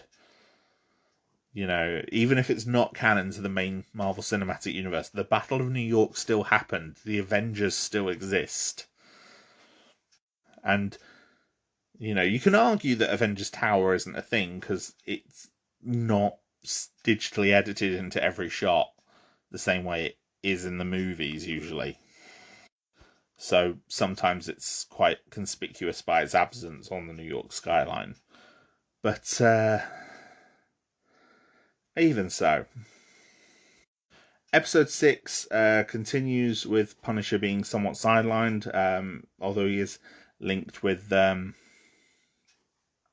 Karen, who's helping Foggy kind of build a case for him. And we see Matt and Elektra teaming up while undercover, which is okay and has some decent bits of comedy. But the best bits of the episode are definitely what surround Frank. He talks to Karen about his family in some quite touching moments. He has some scenes with the DA, Reyes, and she ends up getting foiled in her plans, first by Matt and then by Frank, into quite satisfying exchanges, because Reyes just comes in as uber bitch. So seeing Matt and Frank kind of take her down a peg is very good. And there's a reason why she comes in with that sort of bravado, as we'll learn later on. The next 2 episodes see both Frank and Elektra's plot lines converge, because they are starting to become 2 very different plot threads. Elektra's clearly chasing something in the city and is trying to enroll Matt into helping her deal with it, while at the same time, Matt and Foggy have ended up becoming Frank's lawyers, as the DA is trying to put him on trial for, multiple counts of murder. So Foggy and Matt end up defending Frank at his trial, while Elektra gets Daredevil to help her find out what the Hand are up to. Matt ends up torn between the two of them, between the two sides of his life, and both of them affect him negatively because he just can't balance it. Elektra tries to help him in the court case, and in doing so compromises a witness, which becomes infuriating because then that upsets a key bit of their defense and then causes tension between Matt and Foggy, because obviously Foggy realizes what has happened. Foggy, however, ends up being absolutely brilliant in the courtroom after Matt's absence leaves him all on his own. Clancy Brown comes in as Ray Schoonover, who is Frank's former superior officer, and he gives this great testimony which highlights this new side to Frank as a war hero, and completely upsets Reyes' plans when, he's able to fully justify everything that Frank did, and Frank's true heroism. Stick returns to help because Elektra gets wounded, and Stick sort of helps explain about the hand to Matt, and there's revelations about Elektra and about her origins. But quite bizarrely, all this of Matt, Elektra, and Stick scenes in that episode, which take place in Matt's apartment, are presented as if they happen at night, despite them being presented in the episode alongside the courtroom scenes with Foggy, which are in the daytime. And Karen even arrives at Matt's after court, suggesting that they did indeed happen over the course of the day, which then makes Matt seem very responsible, as he makes no attempt to go to court at all. Obviously, Elektra's wounded, but Stick's there. Stick could have looked after her. And it becomes a real questionable directing and writing decision, and raises a lot of questions, like, were they meant to be happening at night? Were they meant to show Matt as so irresponsible? So yeah, I have issues with that. And the final scenes with these two episodes feature Frank on the stand at the trial, and they're very entertaining. He gets examined by Matt, and despite perhaps not being legally accurate, Legal Eagle, who does a whole load of courtroom breakdowns on TV and film, as a trained lawyer himself, on his YouTube video, he's done a brilliant breakdown of this scene, and said, yeah, it's entertaining, but it's not law. It's not accurate to the law at all.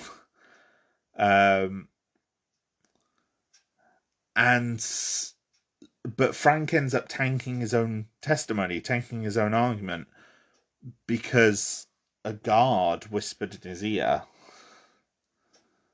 that he can get answers if he ends up going to prison. And so that's what happens. Frank gets sent away to prison, and the final reveal of the episode is him arriving in the prison yard and finding Wilson Fisk. And that leads to episode 9, which starts with this fantastic opening that takes well over 10 minutes to catch us up on Fisk's time in prison, and showing how his being there has done nothing to make him less of a threat or to hinder his desire for power or control in any way. And we see him using the last of his funds to build up a new power base inside the prison, to get supporters on side, and to, enforcers, and to help them by paying their mother's bills and stuff like that. He's terrifying, and just very, very calculating. He has notes on everyone in the prison, and we see that he takes a very keen interest in Frank's case, and he's the one that ensured that Frank ended up at the prison, knowing that Frank would end up right next to him at Rikers. We get an implication that Elektra is addicted to killing. She kind of gleefully murdered a hand assassin in the previous episode, and he was a young assassin, like he was a teenager, as Daredevil pointed out. And Daredevil says that he was scared. Matt says that he was scared, and that leads to him kind of sending Elektra away. We continue the change of Karen into a reporter.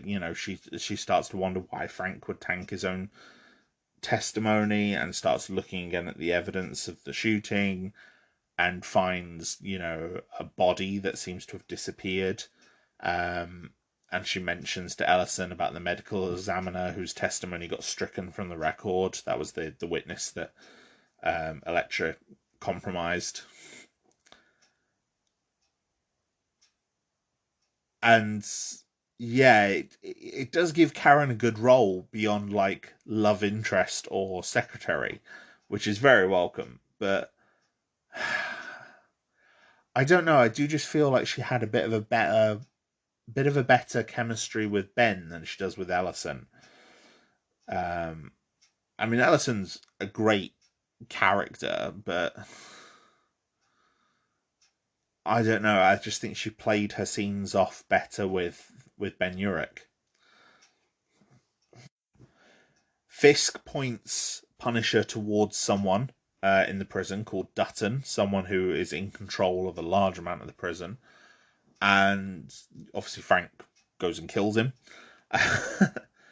And we learn a bit more about the meeting that turned into the massacre in Central Park, where his family got killed. Basically, Dutton was there organizing a sort of parley between the three gangs to sort of distribute opium to them, heroin. Um, and the three gangs were the Mexican Cartel, the Kitchen Irish, and the Dogs of Hell. And he brought them all there as a, sort of to a parlay to try and do something. But they all got spooked and a shooting broke out. And there's a bit more to it, which I'll get to in a bit. After Punisher kills Dutton, obviously then Fisk traps him in that wing of the prison and sets all of Dutton's men on him. But Punisher tears through them. He gets a hallway fight all of his own. And it is brutal. There is gore everywhere. There's really ominous music. There's just graphic violence as Frank is just brutal and unstoppable and just tearing his way through them. And he even ends up with, the signature skull that he has on his chest in blood on this white prison jumpsuit that he's wearing. And it's fantastic. It's just a great nod to the comics and a great visual. And yeah, he ends up wounded, and it's like John Bernthal apparently ended up with multiple injuries during his time on Daredevil and the Punisher. I think he reports breaking his nose, breaking ribs, breaking fingers, and it's like you watch him do these stunts, and it is not surprising. He does so much of his stuff, and Frank spends quite a lot of his time, especially during the Punisher series, bruised or bloodied. And it's like you get the feeling at some point some of that is not makeup. John Bernthal really threw himself into this role. And we get this great scenes in the aftermath, because obviously Frank survives when Fisk thought he would die.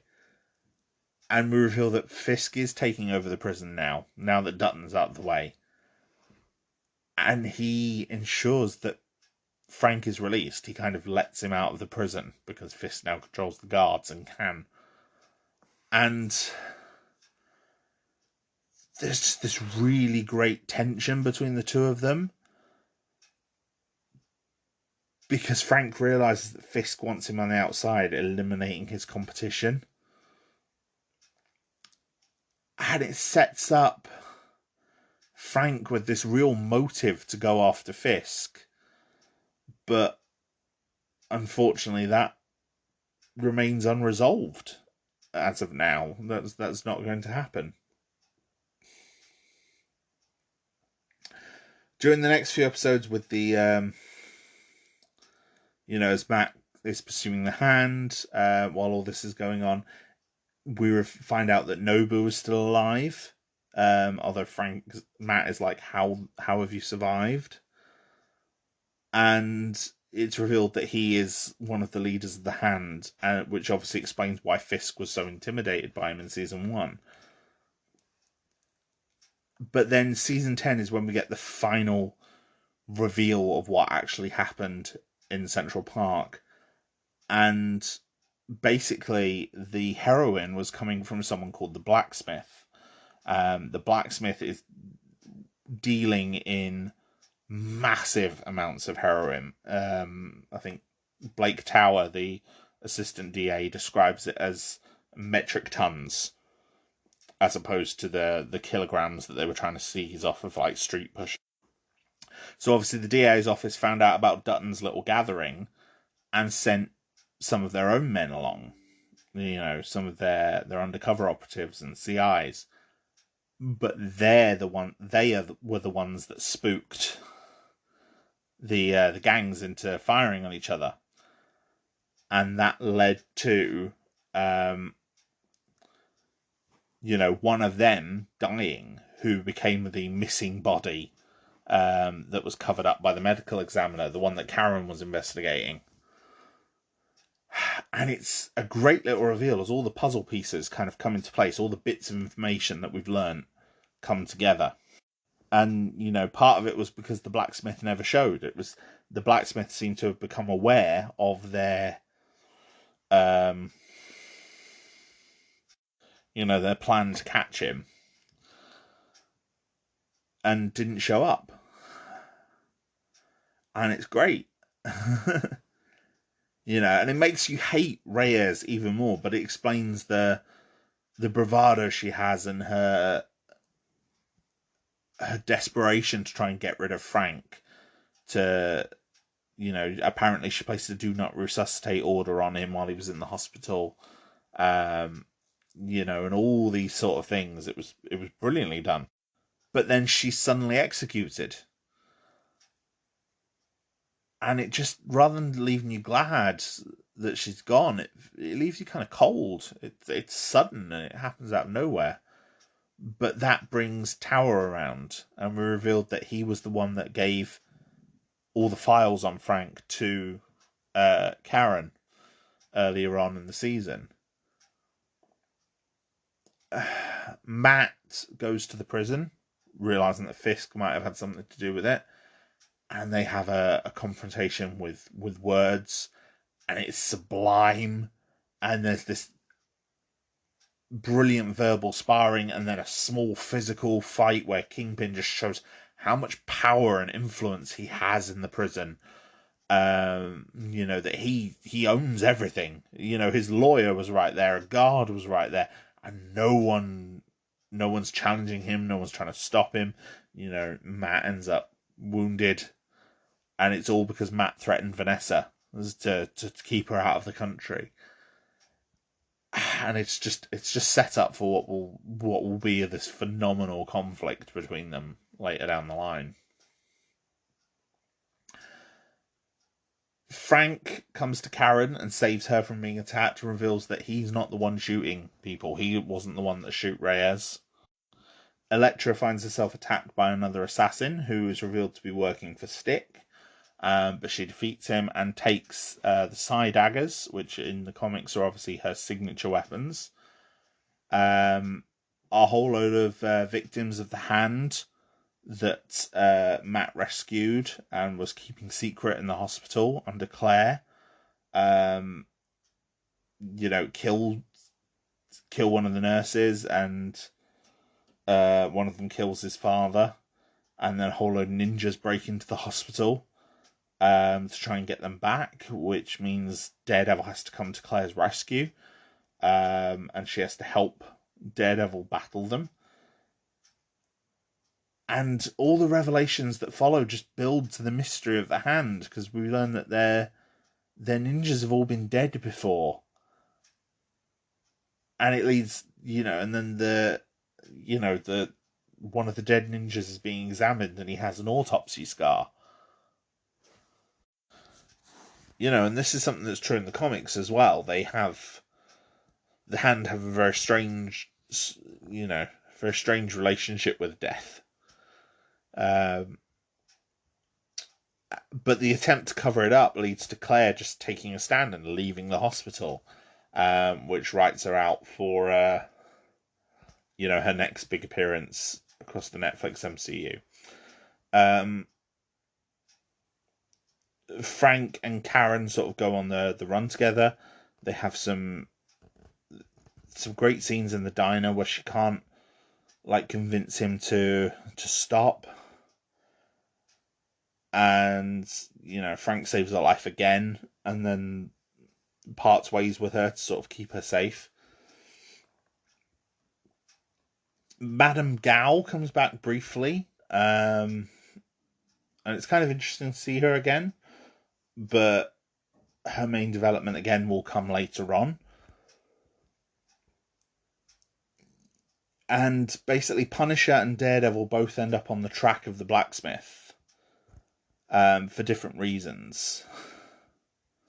Madame Gao kind of points Daredevil towards him, due to his role in the heroin and is linked to the hand. And obviously Punisher's after him for his role in the shooting in Central Park. And the soundtrack, as both of the two of them both sort of come together from different angles, kind of weaves both of their theme songs across the series together. And Frank manages to get Daredevil to agree to let him to kill the blacksmith, but they're not able to do that. They get interrupted before they can. The ship that the blacksmith is supposed to be on gets blown up.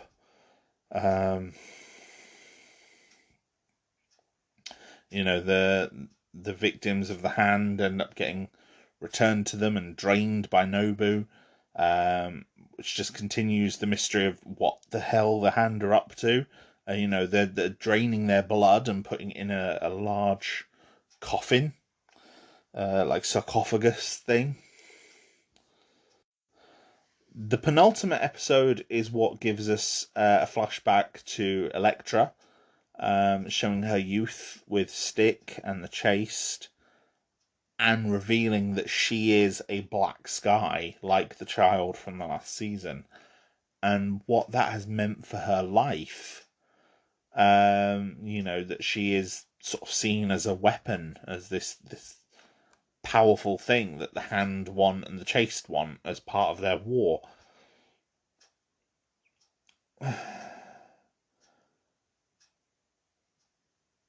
Matt and Foggy sort of part on quite sad terms. The fallout from their failure to defend Frank, and Matt being torn between his Daredevil role and his Matt Murdock role, has meant that Nelson and Murdock are no more, and it's quite heartbreaking to watch as the two of them kind of shatter apart.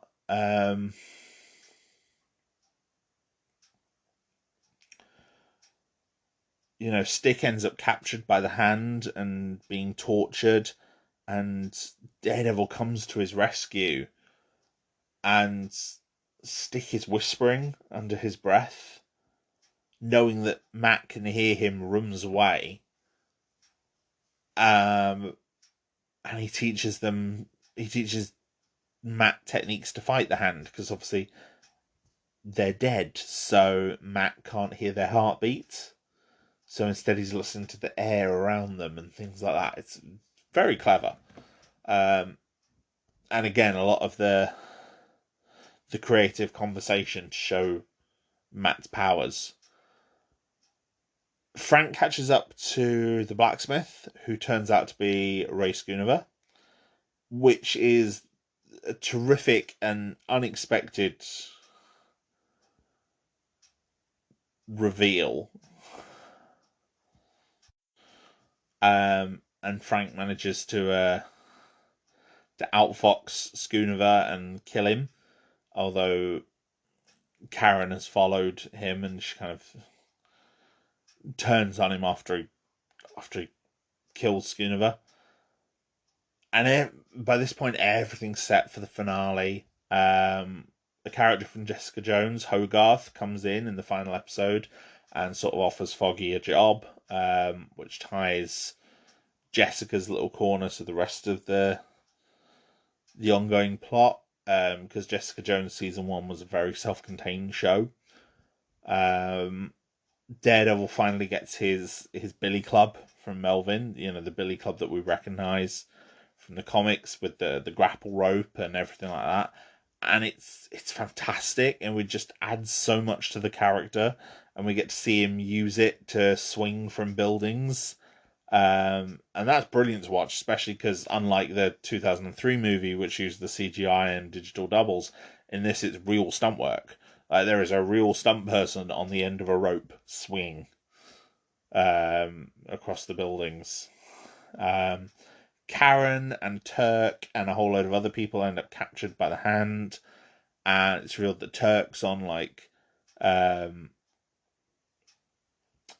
house arrest. So he has a tracking bracelet on, and he switches it back on. After being convinced to do the right thing by Karen, and Karen shows just open defiance against the Hand, which is great to see the strength that she's managed to attain as a character due to everything she's been through. Especially in contrast to season 1, where a lot of the time she was the damsel or a bit more emotionally vulnerable. Frank gets this beautiful and kind of tragic scene in his house that's really well shot. All the lights are off, and there's just the street lights flooding in through the windows. As he sits down at the kitchen table, the family table. Matt gets Elektra a proper suit from Melvin, and it's good. The colours for it kind of match Daredevil's and look more like a costume than the makeshift one she had earlier on. Matt confesses to her that Elektra understands him, and Elektra understands that he needs to be Daredevil as well. He can't stop being Daredevil. And that's quite heartfelt. And it's this real connection between them. It gives us this great insight into Matt's character and just the depth of his struggle between the two sides of his personality. Like how being Daredevil is like a compulsion for him, something that he can't stop. He has to be Daredevil. And it's very well done. And it does kind of highlight the growing connection that he has with Elektra, because he's also been exploring a connection with Karen across this season, but obviously he's been struggling with the fact that Karen doesn't know he's Daredevil. We get a final battle with some very, very good fight choreography, although perhaps a bit too poorly lit, between Matt and Elektra, Daredevil and Elektra, versus Nobu and a Horde of the Hand. Elektra ends up being killed, and her death scene's okay, although the dialogue was perhaps a bit cliche. And Punisher has a sudden appearance, which feels almost unnecessary. It feels like the conclusion in his house was a better end for the character than having him come back with a minigun and take out a whole load of ninja. It feels obligatory, and also raises the question of how he knew where Daredevil was and how to find him. But ayo, Stick gets a really funny closer to the series as he tracks down Nobu and kills him, just slices his head off, and there's something like come back from that.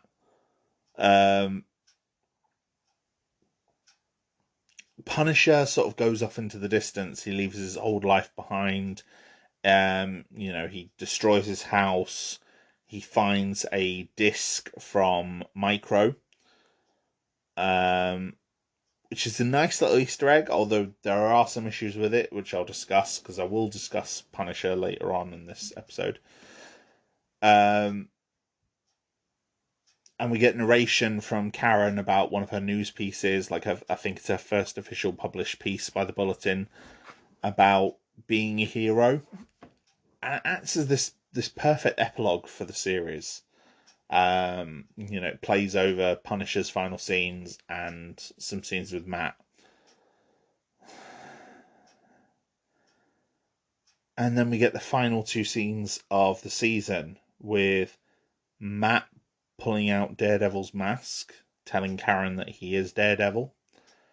And we see that the Hand have Elektra's body, and they've put her inside the sarcophagus that they've been preparing all season. And they're both good. They both kind of leave you wanting to know more. I do feel that season 1 was stronger than season 2. Season 2 isn't bad by any means, but season 1 is definitely stronger with its much tighter focus on the conflict between Matt and Fisk. And obviously Kingpin just being a much better villain than Nobu, or the blacksmith. You know, is the blacksmith really the villain of the Punisher arc? He's kind of introduced a bit too late. But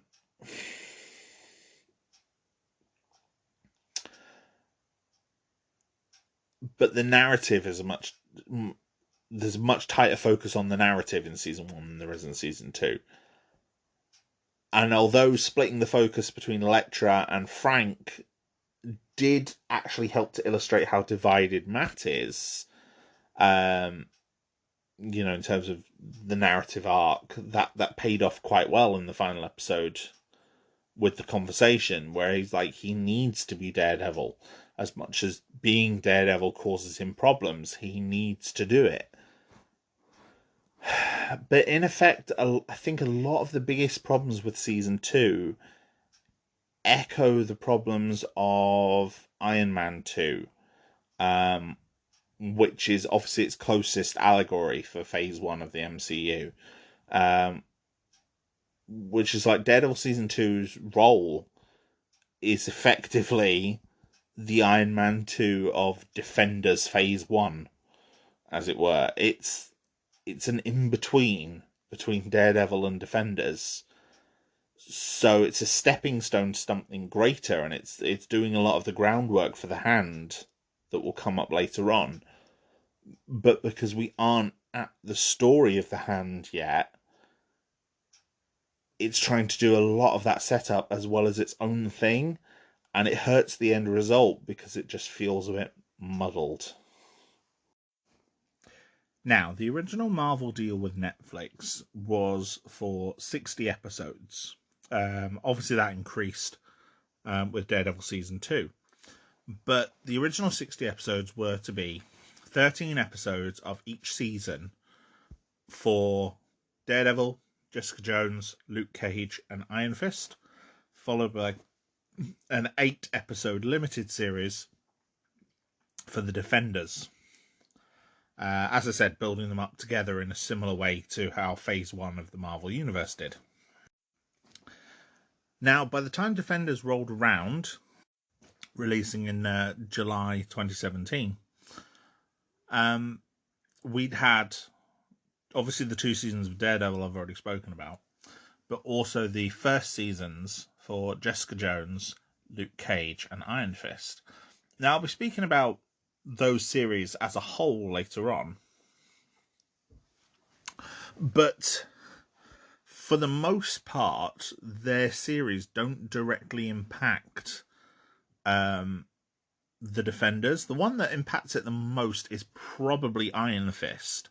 The first season of Iron Fist also featured some very significant groundwork for the Hand, including the return of Madame Gao, where it was revealed that she was one of the main leaders of the Hand, and that the Hand had an interest in Kunlun, which is the mythical city of the monks that trained Danny Rand to become the Iron Fist. I should probably give some background on these characters for anyone who doesn't know. Jessica Jones is a private investigator, based in Hell's Kitchen as well, in a similar way to Daredevil. She's a hard drinker. She has superpowers after being experimented on in the aftermath of an accident in which her whole family was killed when she was a teenager. The powers that she has involve a degree of invulnerability, increased strength, which allows her to also like leap really far. And the biggest development in her story is her abduction and rape by the mind-controlling villain Kilgrave. Kilgrave is a man with the powers to make anyone do whatever he commands them to, using only his voice. And yeah, he abducted Jessica and had her as his slave almost for a large period of time, and a lot of her development as a character is her aftermath as an abuse survivor. She doesn't handle it very positively. She's avoided therapy. She's instead hit the bottle. I think at one point in season 3 she describes that she drinks about a litre of bourbon a day. Luke Cage, by contrast, is a hero based in Harlem. He's quite famous for being one of the first major black characters in comic books. I think he was the first black Marvel character to headline his own title. May have been the first black character to headline the title overall, but I think Black Lightning had a title before Power Man did. Power Man is his name in the comics, although he has generally abandoned that in the modern era and just goes by Luke Cage. He doesn't really have a costumed identity. His whole thing in the comics is being a hero for hire. That aspect isn't quite as prominent in the show. In the show, he was given his powers, which involve impenetrable skin, and again, enhanced strength, while he was in prison. It's implied that he was in prison for, a crime he didn't commit. He was framed. But the end of his first season saw him return to prison to sort of, after getting some fame helping around in Harlem, to sort of live out his sentence honestly. And he got supported by Foggy Nelson, of all people. Foggy Nelson, who was now working with a legal associate of Jessica Jones called Jaren Hogarth. Iron Fist is a character called Danny Rand. When Danny Rand was a child, I think it's implied to be about 10 to 15 years old, I forget in which they say, he and his family, their plane crashes in the Alps. His family are billionaire industrialists. He crash lands in the Alps and he survives. His parents do not. He is found by some monks who live in a mystical city called Kunlun. Kunlun exists in a separate dimension that can only be accessed by our dimensional plane every 10 years or so, I think it is. And obviously, this in the show, they fit it in with the way that the multiverse was described in Doctor Strange, of parallel dimensions around our own. And Shang-Chi also supported this with its depiction of Ta Lo in the recent film. While in Kunlun, Danny obviously grows, but he also gets trained in Shaolin martial arts and gets the power of the Iron Fist after defeating a dragon. The television show, due to a rather limited budget, never shows the fight with the dragon, which is a bit of a shame because it would be awesome to see it. The Iron Fist itself is essentially the power of his chi concentrated into his fist. I think the original comics described it as making it unto a thing of iron, which is the sort of poetic nonsense that only 60s comic books could get away with.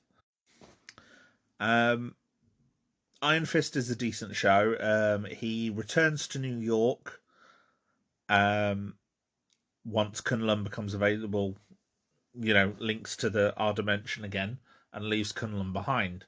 And then while he's in New York, he has to prove his identity. He interacts with Hogarth. He interacts with a family that's not his own, but was like his father's business partners. So, the children of his father's business partner, and investigates a conspiracy involving the Hand. And like I said, Madame Gao returns for that. It's very interesting. Iron Fist was not a particularly well received show. Not at all in its first season. I think it has some positives, and like I said, I'll discuss them more later. But at the end of the show, him and his associate Colleen Wing go back to Kunlun, go back to the Alps, and find that several dead monks outside the doorway to Kunlun, and that Kunlun has disappeared early. Has hidden itself away, presumably because it was attacked. So that's roughly where the characters are. I should mention Jessica Jones has also killed Kilgrave, but has become relatively famous for doing so. There's one other major character of note, which is the character of Misty Knight, who is a police officer who tangled with Luke Cage while he was investigating and dealing with the crime lord characters he was interacting with. Claire had become Luke Cage's lover just before he went back to prison, and Misty had become a close friend and confidant of his as well. As I said, however, besides what the starting places where these characters are, Defenders relatively, well, mainly eschews a lot of the individual developments of the shows. It's very much focused on its story regarding the Hand. The showrunners for Daredevil season 2 took over as showrunners for Daredevil. For the Defenders, and even the composer from Daredevil, John Pisano, became the composer for the Defenders. A lot of producers and directors also carried over. So it's very, very clear that it's designed more as, while it's an essential part of the storyline for all the characters, it's so much more so an essential part of Daredevil's storyline, for reasons that will become apparent. It also has one other little thing of note, which I think I should mention. The titles of the Daredevil episodes tend to be a series of words or a phrase that's said in dialogue throughout the course of the episodes. Defenders echoes this. The other three shows all have their own naming styles for their different episodes. Jessica Jones again echoes a piece of the dialogue as the title. However, it also, each of them is prefaced with AKA, which was a recurring reference to the comics. The comic that Jessica Jones originally appeared in was called Alias, which is obviously also known as. So each of the episodes is also known as whatever the episode title is. The episodes of Luke Cage are generally named after songs. Now, in the first series, each episode is named after a song by Gang Starr, usually based on the titles rather than the lyrical components. So the episode events don't necessarily reference the lyrics of the song. For season 2, they picked songs by a different band. They picked Pete Rock and CL Smooth to name the episodes after. Iron Fist, however, has a naming tradition all of its own. In season 1, each episode is named after a Shaolin Kung Fu sequence. So each each episode is named after a particular Shaolin Kung Fu move. In season 2, which obviously came after Defenders, each episode is instead named after the title of a particular comic featuring Iron Fist, which was a naming tradition that the Inhumans TV show was also used, and is one I quite like as a reference. But I don't know, there's something about using a piece of dialogue that keeps Daredevil, Defenders, and Jessica Jones, to a certain extent, being a bit more memorable. As in, you can see the title of the episode, and by remembering that dialogue, you can remember almost what happens in that episode. Usually because the piece of dialogue reflects something in sort of the closing moments or third act of each particular series, each particular episode. Defenders, however, sees the storyline of the Hand come to its conclusion. We are introduced to the leaders of the Hand, known as the Five Fingers, of which Madame Gao is one. We also meet 4 others, one of whom is a character called Bakuto, who also appeared in Iron Fist. And we learn more about their plans. It seems the area of New York, the particular block of New York that Nobu wanted from Kingpin, is a place called Midland Circle. Midland Circle was investigated by Daredevil and Elektra in season 2, where they found a massive hole in a construction site at Midland Circle where a new building was being built, and train cars full of dirt being taken out from this hole. Midland Circle now is a massive tower, like a corporate office. And our heroes follow several different investigations that all gradually lead them there, where they meet up for the first time. And these first 4 episodes, it's only an 8-episode series, but the first 4 episodes that really bring the team together are really, really well done. The showrunners worked with the cinematography and set design to really try and create a different feel for each of the shows, and you echo each character's color palette as the show built. And the color palette symbolism is all over. It's also in the title sequence as well. Daredevil is obviously red. Jessica Jones is sort of a blue-purple color. Luke Cage is generally a yellow, like a golden yellow. And Iron Fist is a green color. So as the show is filmed in these opening episodes, for example, any scenes filmed from the perspective of one of the cast members of, for example, Jessica Jones. So not even necessarily Jessica Jones herself. For example, there's scenes involving her adopted sister, Trish. They're shot with this kind of the blue filter. Or, scenes involving Luke Cage and Claire are shot with I've got the color saturation turned up, and there's lots of quite golden, warm tones in the cinematography. And what will happen is you'll gradually get characters from other series mixing in with those particular styles. So, as I said, for example, Foggy is Luke's lawyer. So when Luke is released from prison, Foggy's there to greet him. So we get this nice little interaction between the two of them. And it means we also see Foggy shot with, the Luke Cage colour palette. And I think it's a real testament to the cinematographers and the set designers, and even the directors and scriptwriters, that the tone and feel of each show is still present in these early episodes until they all start to blend together.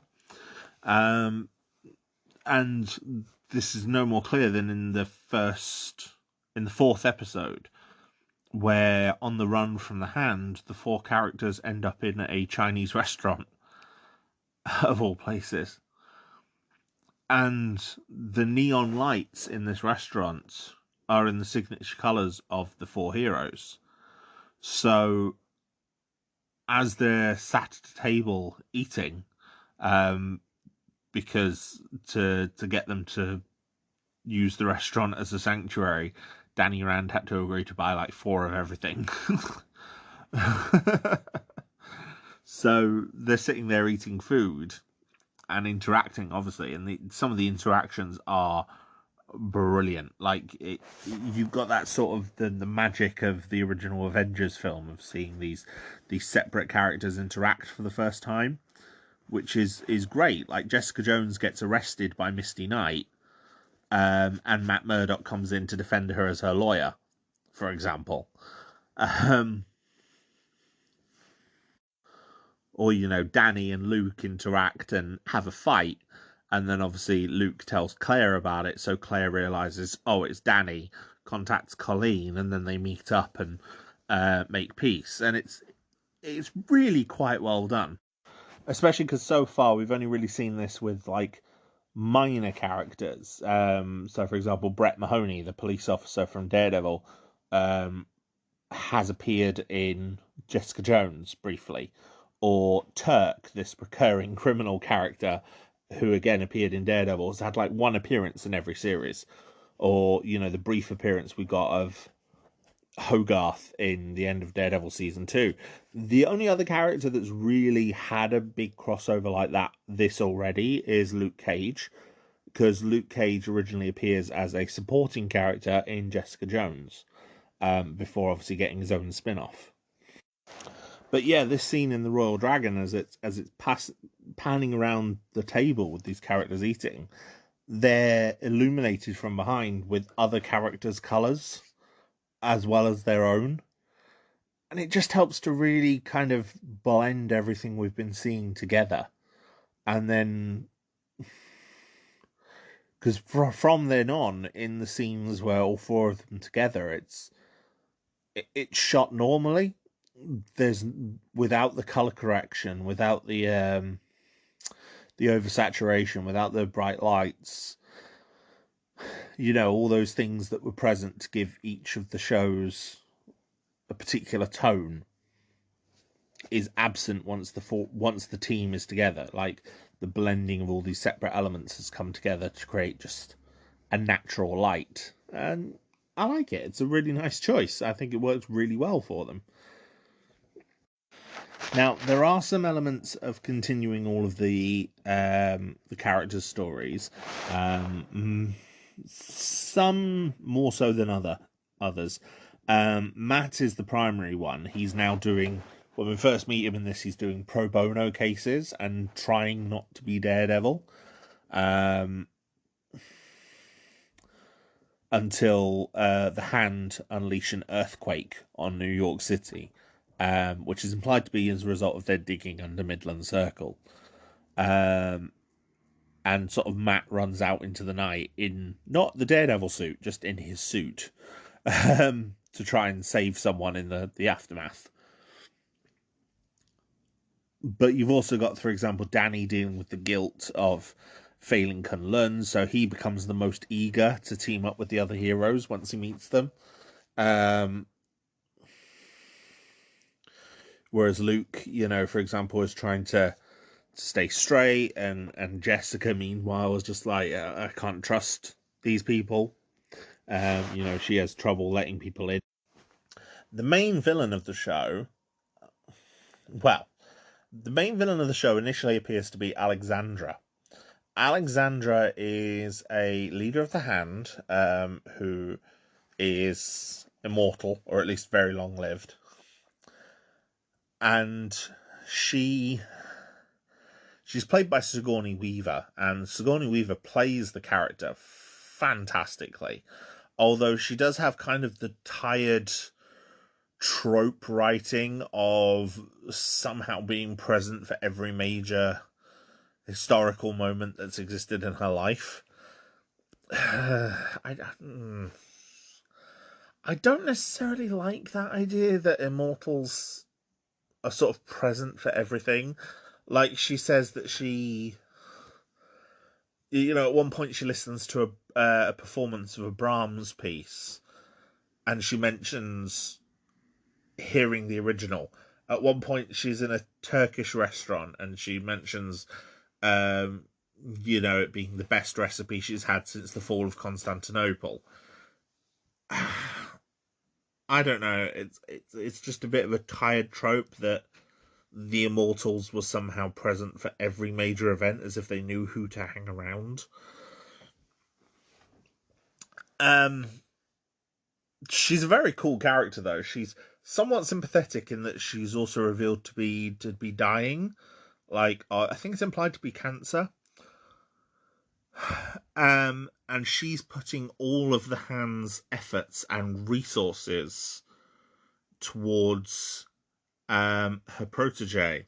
Her protege is a resurrected Elektra, and Elektra has lost all of her memories and has become this black sky, this weapon that's being used by Alexandra.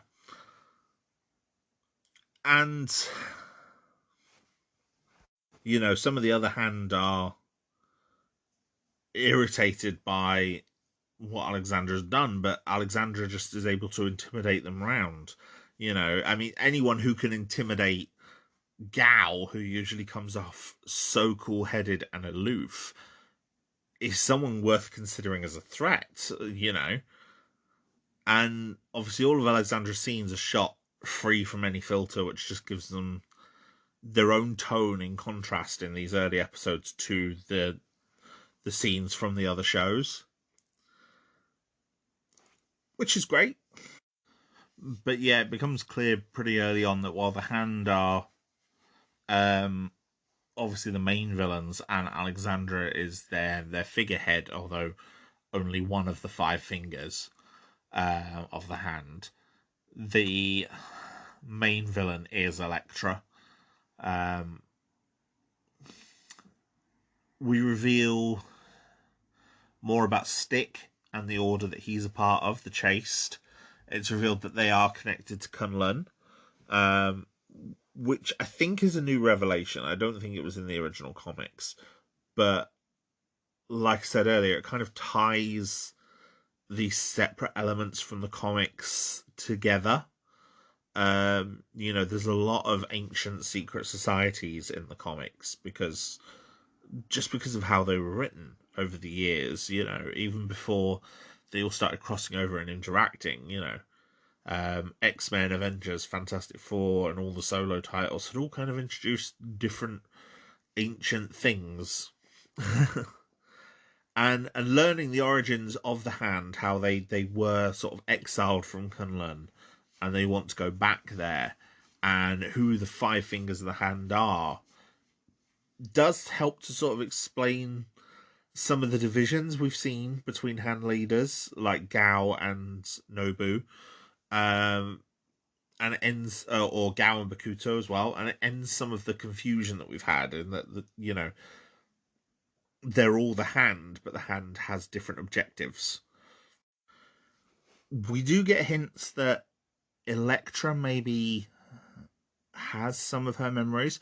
Like, she goes to Matt's apartment and she's sort of touching areas of the ground and sort of remembering things. Like, we see her go into the bedroom where obviously she was lying when she was wounded. We see her touch the part of the floor where she killed a Hand assassin. And it's just a very good bit of visual storytelling because we get a real sense of her inner turmoil as she's like trying to remember things, but without a single line of dialogue, and it's really well done. And the revelation of her restoration and her reawakening as a Black Sky, and what Alexandra has done to do this, also helps to sow discord between the five fingers of the hand. The leaders are like, Alexandra's put all of their resurrection formula, I suppose, into reawakening Elektra, purely because Elektra is a black sky, which is still not really explained what that actually means. I think it just means that they're weapons, essentially. I think the old Elektra film had something called Treasures, the 2005 Elektra film, where it explained that Elektra was a treasure, and treasures are basically these kids that can be moulded into the ultimate martial artists, and both the chaste and the hand are both after them. So I'd imagine Black Sky in this is kind of similar to that idea, but the Black Sky is obviously a much more ominous name, which is good. Elektra eventually seizes control of the hand by killing Alexandra, which is a really good twist, and very sudden, very well shot, very sudden, and the hand end up capturing Danny Rand, and it's revealed that the Iron Fist will be able to get them what they want. Basically, underneath Midland Circle, they found dragon bones, and it's implied that the dragon bones are what they need to remain immortal, so that they can go home to Kunlun.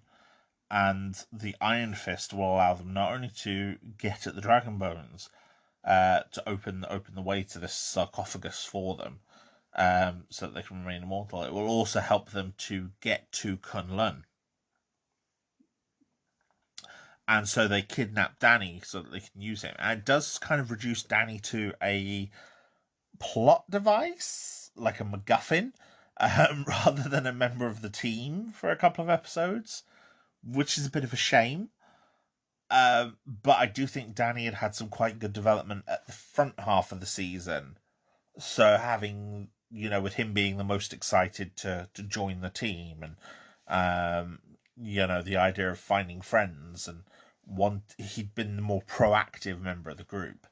So maybe losing him for the back half so that the others could decide to unite to free him, I think, was a good choice. But you do feel a bit bad for him.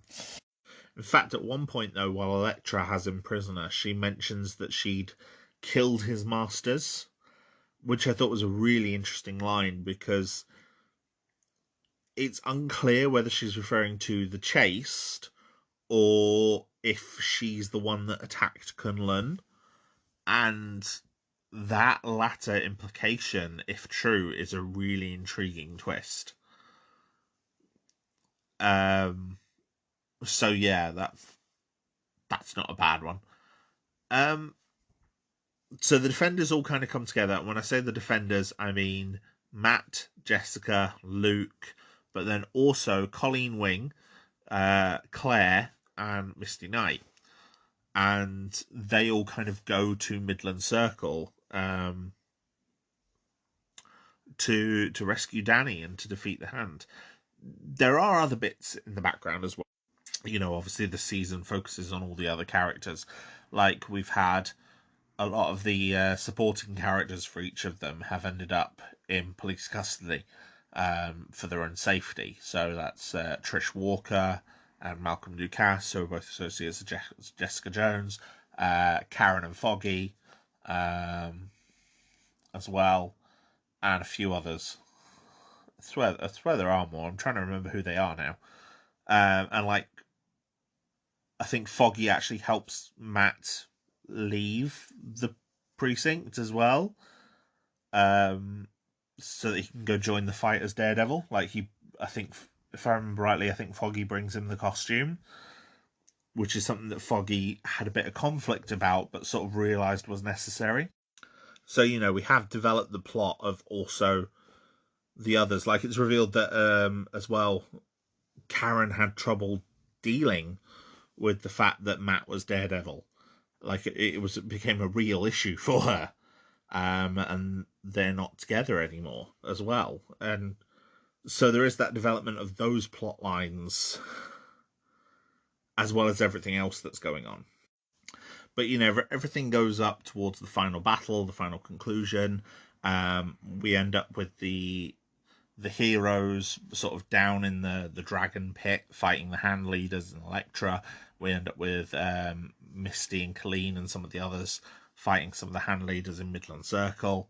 At one point, there's a hip hop song on the soundtrack. So it's like, yeah, the rest of the final battle is this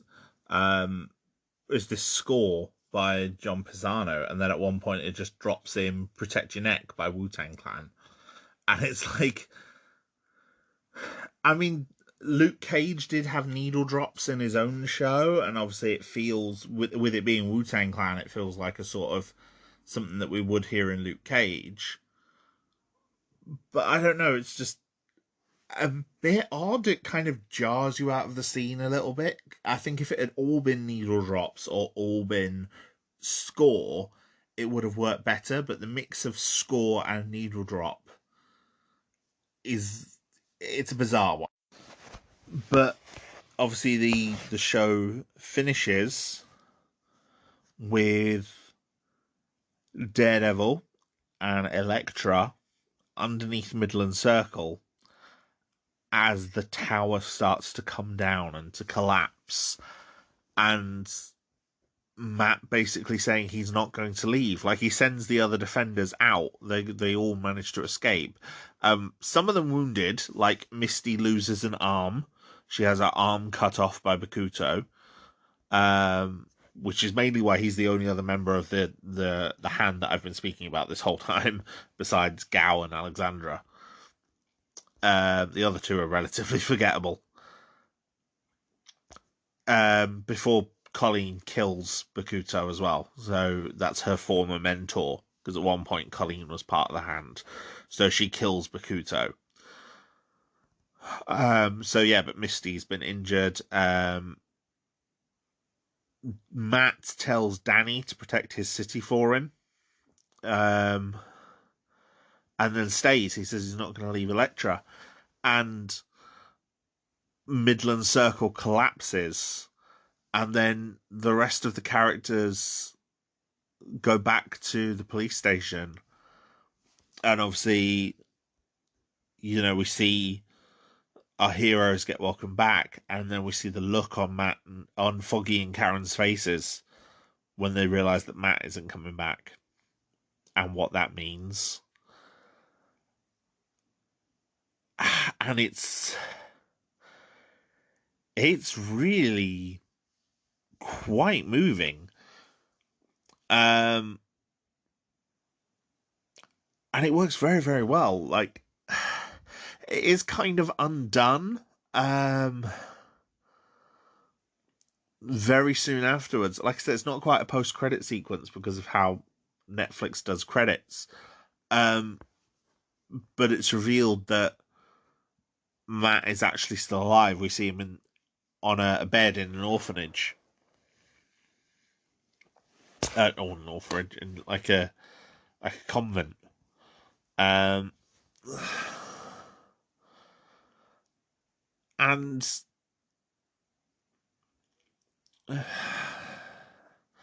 yeah, that was maybe shown a bit too early. Like, it would have perhaps been a better reveal in a later series. But I think maybe they wanted to reveal it here so that they already had Matt. They didn't want to bring Charlie Cox back before, and have him reappear in an unrelated series. This story involves Matt, so this is the point to put it in. And I get that, but I don't know, it could have been better to see it later. Say, for example, after Iron Fist Season 2, where it's implied that Matt is going to be taking over... that Danny is going to be taking over for Matt. That would have been a good time to show that post-credit sequence. But in short, the show is good. I think it's definitely worth a watch or even a rewatch. It's very, very good. It benefits, I think, quite well from its lower episode count. There are certain plot lines that felt like they were dragging or overstaying their welcome in Luke Cage season 1, in Jessica Jones to some points, Daredevil season 2, and Iron Fist especially, where things seemed like they were being stretched just to fill the quota.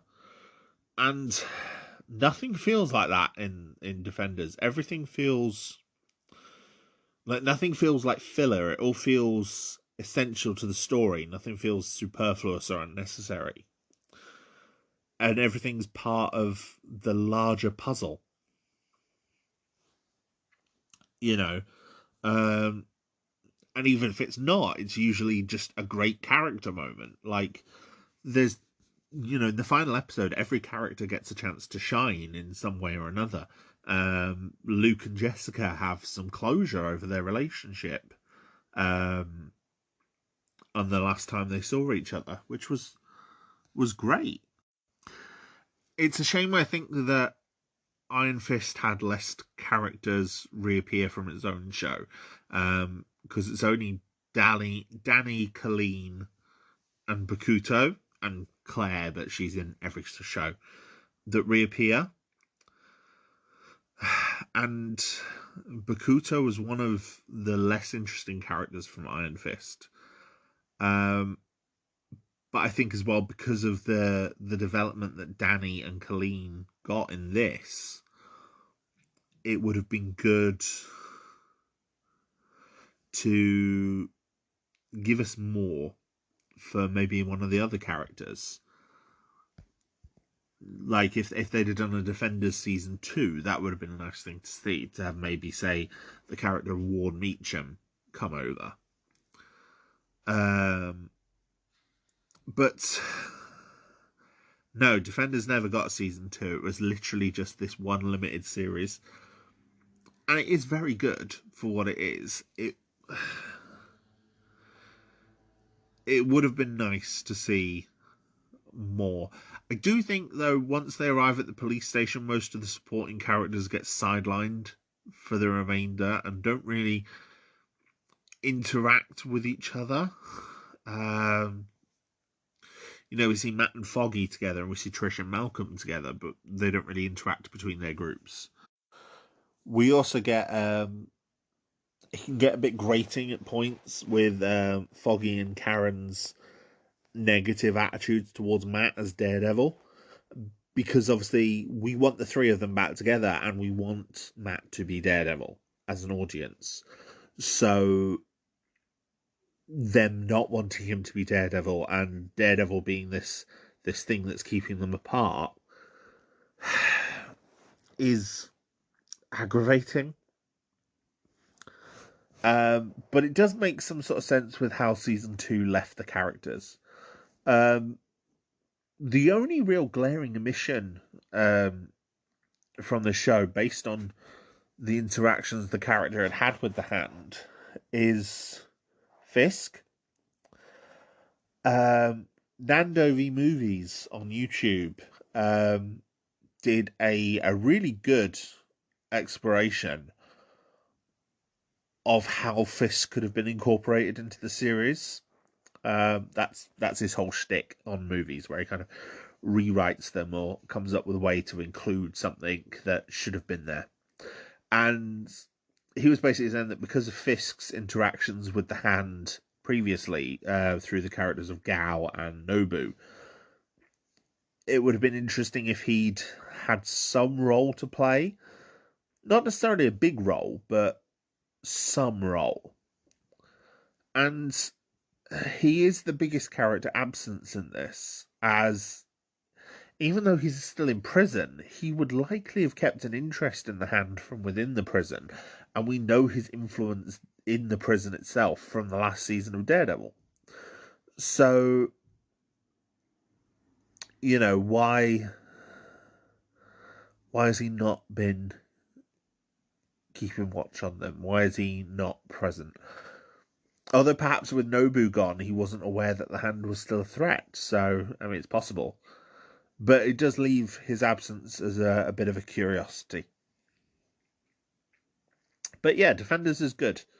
And it was a great setup for what would come next, and it becomes an essential part of rewatching Daredevil. Like, if you want to rewatch Daredevil, you can't just go from season 2 straight to season 3. You have to watch Defenders, because there is so much that happens, especially for the character of Daredevil, as well as Karen and Foggy, that it becomes essential for their story. Daredevil season 3 released in October 2018. It had a new showrunner, Eric Olesen, who some of his most prominent work was writing some of the best episodes in the 3rd season of Arrow, which is often a maligned season, but looking at his credits, he did actually help to write what I think are some of the best episodes of that season, including Left Behind, which was the mid-season return. Season 3 picks up in the aftermath of Defenders, where Matt is believed dead by Foggy and Karen. Obviously, several months go by with him wounded. But in that time frame, Wilson Fisk manages to get released from prison under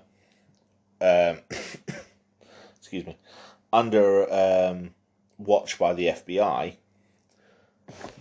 But yeah, he is released from prison, leaving Matt trying to stop him and questioning whether he should embrace his life as Daredevil, and if there is a way to stop Fisk without being forced to cross his moral line and kill him.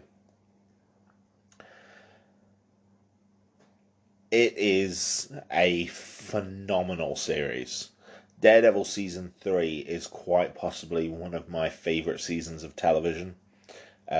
It's solidly plotted, solidly paced all the way through. Unlike other Netflix shows, I don't think there's a single moment that's wasted regarding the Marvel Netflix stuff. Some of the others have felt like they were dragging in certain moments. Even Daredevil season 1, which was very, very good, still had some moments where the plot was taking a bit of time. Like, for example, the stick episode I don't think is necessary for season 1. That could have been saved for season 2. And some episodes towards the end, some scenes feel stretched out. Whereas season 3, nothing feels wasted. You feel the malice and tension of Kingpin. You know, Wilson Fisk as the Kingpin. In pretty much every scene he's in, and after a while, scenes he's not even part of. There were several new characters added to the season. Obviously, Matt Murdock, Karen, Foggy Nelson, and a few others, and Wilson Fisk as well as Blake Tower, who is now campaigning for a re-election as District Attorney, returned from previous seasons. We also see the introduction of Rahul Nadeem, Ray Nadeem, played by Jay Ali. He is the FBI agent who helps negotiate Fisk's removal from prison into a private accommodation guarded by the FBI. Benjamin Poindexter, more commonly known as Dex, played by William Bethel, is another FBI agent who Fisk is able to manipulate. He is an adaptation of the character Bullseye. And the final main character to be introduced is Joanne Wally as Sister Maggie Grace, a nun who helps Matt in his convalescence as he deals with his wounds, and is revealed later on in the season to actually be Matt Murdock's mother. Obviously, numerous other characters reappear in recurring roles. We get Father Lantom back. We get Benjamin Donovan, Fisk's lawyer, comes back. Ellison, the head of the Bulletin, he comes back. Brett Mahoney comes back. Marcy, now in a relationship with Foggy, comes back. We even get some guest stars. Jack Murdoch comes back for an episode. Vanessa comes back towards the end of the season. And even Melvin Potter, the person who made Daredevil's outfit, gets quite a notable appearance in one episode. The series starts almost immediately in the aftermath of Defenders. We get a beautiful opening shot of Matt with his arms held out like a cross, an upside down, a Pittering cross, falling from the explosion that took out Midland Circle, falling down into an underground river. He gets struck on the head, which affects his hearing and his smell, therefore by obviously affecting his abilities, which makes him weak. And it's a shot that actually captures the weight of his sacrifice from the Defenders. And then from there we end up with him, being found, telling the person who finds him to contact Father Lantom. He ends up at the church with Maggie looking after him. And we get this nice focus throughout most of the first episode on his recovery. And it's really interesting to see Matt weak. Weak for the first time in the entire show. He does manage to get his powers back. He manages to use like a nasal teapot to remove a blood clot, which was blocking his sinuses and affecting his abilities. He's then able to start feeling things like the trains running underneath them, and he uses that to maneuver through the space. But it's clear that his powers have changed. He's been affected by his injury, and he's having to relearn, which he gets through like one incredible scene where he has a boxing match, and obviously he gets hit in the head, which sort of staggers him for a bit, but then eventually he comes back. So it's quite fun seeing Matt learn his powers again. Karen and Foggy, when we first see them, they're obviously struggling to move on without Matt. We found out they've been paying the bills on his apartment to keep it, but he's been missing for months at this point. And while they're refusing to refer to him as dead, it's clear that he is very much absent, and they miss him. Fisk learns that Vanessa, who has been safely ensconced abroad, is now threatened with arrest. His whole thing was to keep her safe. And that convinces him to cooperate with the FBI. The FBI agent he confesses to is down on his luck family man Ray Nadeem. Ray is likable and sympathetic from the moment we meet him. We find out his wife had cancer. Not his wife, sorry, his sister-in-law had cancer, and he helped foot a lot of her medical bills because the insurance companies wouldn't pay for it.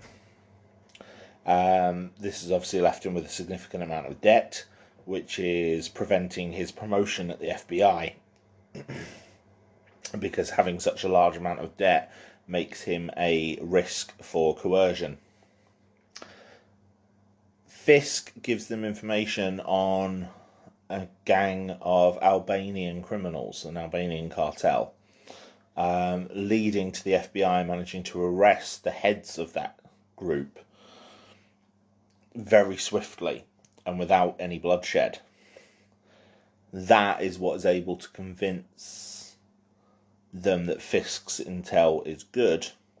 And then when Fisk is seemingly attacked in the prison by an Albanian, and stabbed. They realise the risk of him staying in the risk of him staying in the prison, and so they negotiate his release to the penthouse of the Presidential Hotel in New York. Sister Maggie is obviously helping to look after Matt. She gets kind of convinced to do so when being told by Father Lantom that Matt is Jack Murdoch's son, which obviously, knowing what we know about her as his mother, that explains everything. But we don't find that out until a lot later in the series.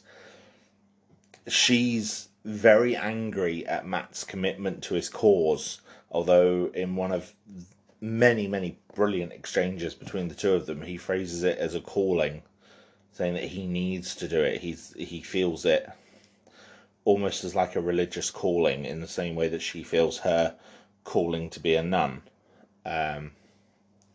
which was a great way of illustrating it. And Daredevil starts putting on his original black suit again and going back out into the night, although he's not quite as effective as he could be. Ray manages to convince Tower in quite an impassioned speech. It's a very good moment where he says that yes, Fisk is scum, but they need him to prosecute more criminals that are currently untouchable, but they can prosecute him with Fisk's information, which is good. And we see, obviously, Fisk gets attacked, and we see how vulnerable he's kind of become in the prison. He's kind of lost his control.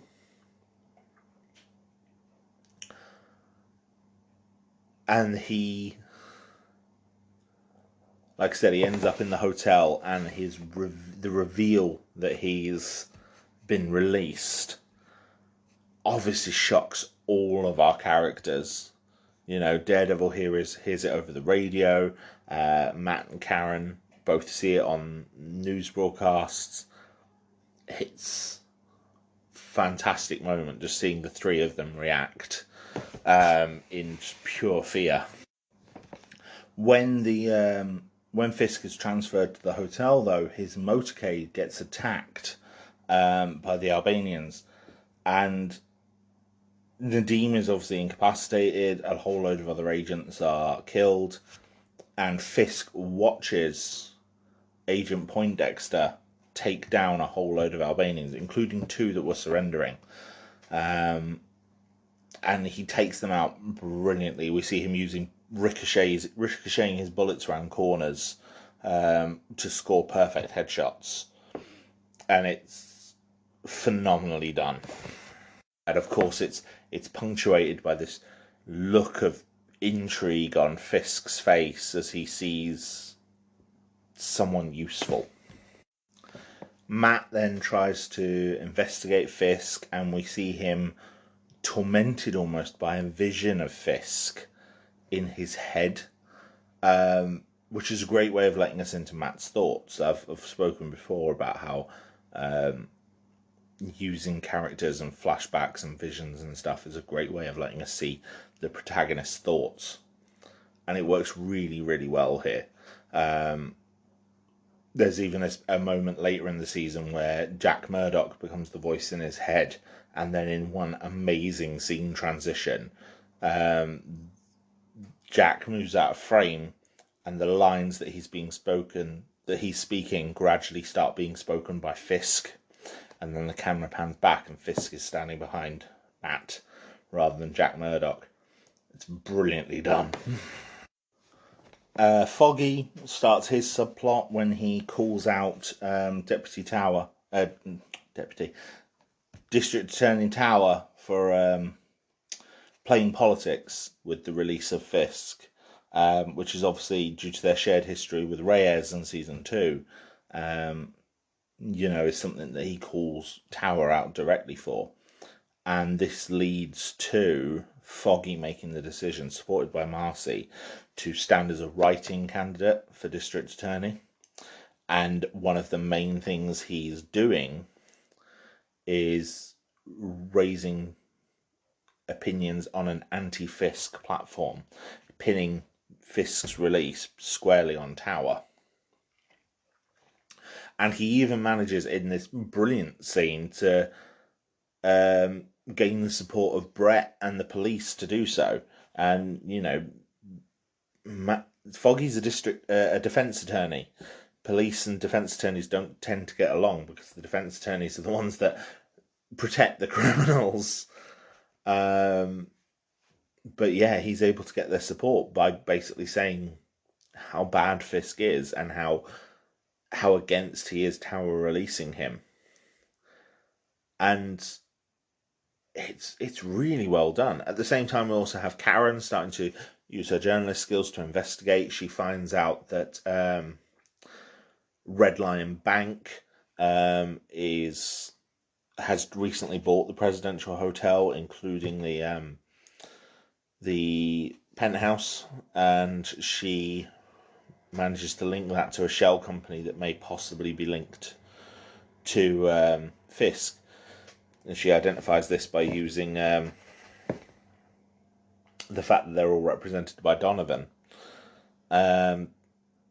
which is a great bit of detective work. And, you know, she confronts Nadeem with this, and even confronts Felix Manning, the head of the Red Lion Bank, who is working for Fisk. He's been one of the people responsible for keeping Vanessa safe. You know, this even manages to these plot lines manage to take forefront in episode 5, where Matt's presumed missing. The reason Matt is missing is because he announces himself to Foggy, meeting him in Josie's bar, and while they're there, after they have a catch up and a conversation, some tense words are said, but for the most part they part on good terms. But Matt manages to swipe Foggy's wallet, and then poses as Foggy to go to the prison to talk to an Albanian that talk to a prisoner that they'd protected previously and ask him about the Albanians. The prisoner says he can't help and actually lashes out at Matt.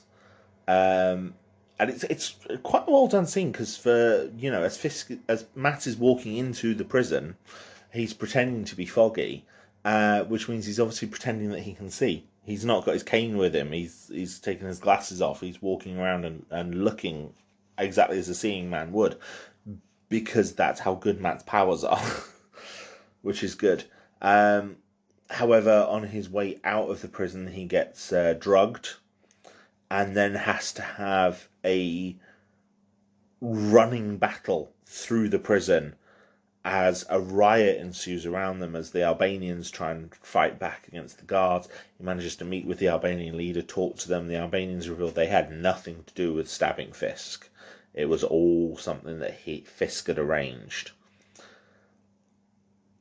And you just get possibly the best hallway fight of the entire show. As good as the one in season 1 is, and as good as I thought the one in season 2 is, this one is just so much better, because it's Matt in his civilian form taking down prisoners, taking down guards, then teaming up with the Albanians as the effects of the drugs start kicking in. And then this huge riot erupting, and him being led out by one of the Albanians dressed as a prison guard to lead him out through the crowd. Yeah, it's just really well choreographed. It's frenetically paced. I think most of it's done in one take as well. Or, if there are cuts in there, they're really subtle. You can't notice them. I think there's a couple of places where there could possibly be a cut, but it's not many of them. And obviously the running battle ensues, because it turns out Fisk is actually still in control of the prison. Like, he rings up the prison while Matt's there and talks to him. And, he has video footage of the prison fight and shows it to Donovan and says, "Does that man look blind to you?" And yeah, the revelation that Fisk staged the attack on himself, just undercutting how weak he looked, and how it was all a performance to get him out of the prison and into the penthouse. It's just a great twist that Fisk is just so many steps ahead of everyone else, which is just a perfect reveal. Fisk outside of the prison also starts to manipulate Dex. It's very clear that he's interested in him. He asks for files on Dex, learns that Dex had enormous amounts of therapy after killing a coach when he was a child, killing a little league coach, and then killing several other animals.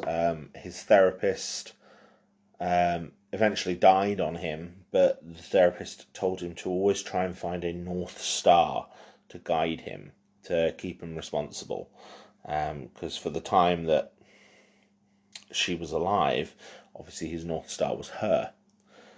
And tried to ensure that Dex could find someone else. But it's clear that Dex has kind of a fascination with killing, a very dark fascination. And we even see him stalking a woman named Julie, who is quite clearly the person he's trying to have as his North Star. And we found out that they worked together briefly while he was helping out on a suicide hotline. I do have to wonder what the actual possibility is of someone who has received as much therapy as Dex has, serving in both the army and the FBI, because it does seem unusual, especially as his therapy came about because he killed someone. He can write it off as an accident, but in his therapy sessions he confirmed he intended it. And I don't know how much of that would be. I don't know if therapy sessions are public record. When you're applying for a government job, or if they can be investigated. They probably can't. I know there's a lot of privilege in American systems. Like they speak quite a lot in the series about attorney-client privilege regarding lawyers. So how possible it is, I don't know. But yeah, the scenes of Fisk reading through his files, because we see Fisk sit at the desk, and then obviously everything takes a sepia tone, and we see the actions that he's reading about, and I think it's a great way of illustrating it to the audience by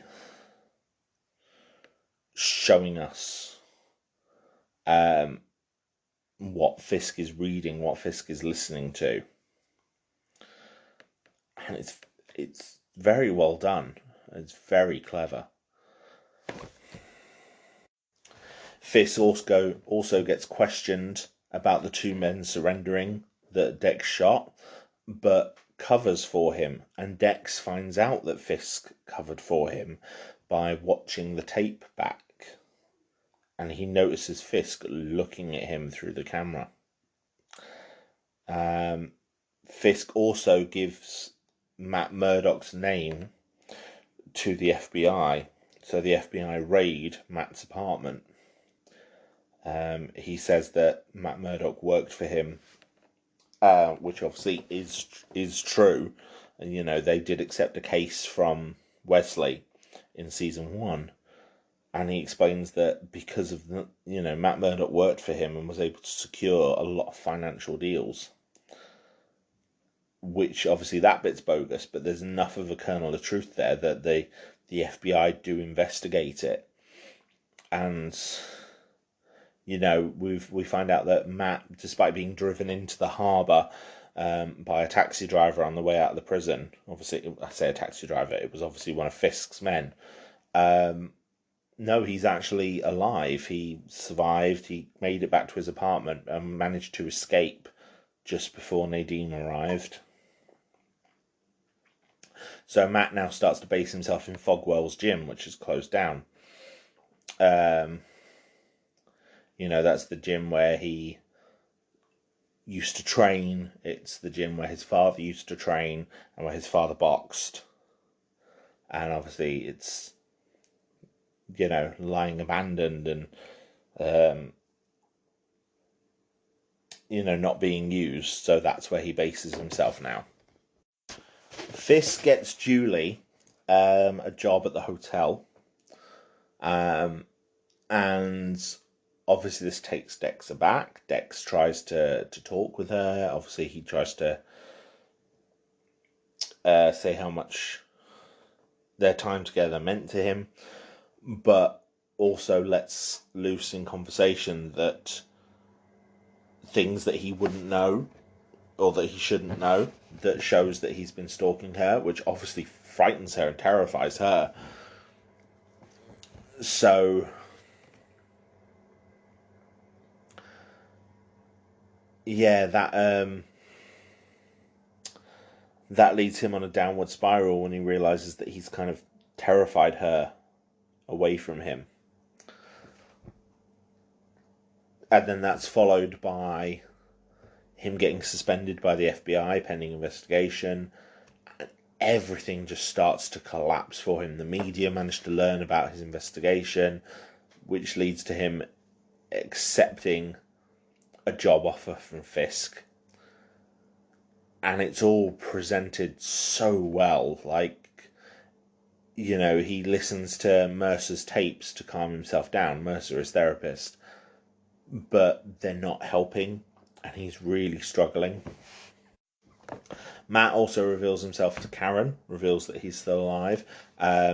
She's obviously quite angry that he's taken this long to say that he was still alive. But eventually she starts to come around and starts to work with him.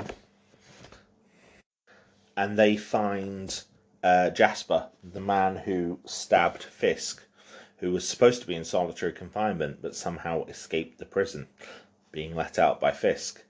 And they try to get him to the bulletin to testify that Fisk paid Jasper to attack him. But what happens is the bulletin is attacked before the FBI can arrive by Daredevil. And what we actually have is, in the red Daredevil suit, Dex.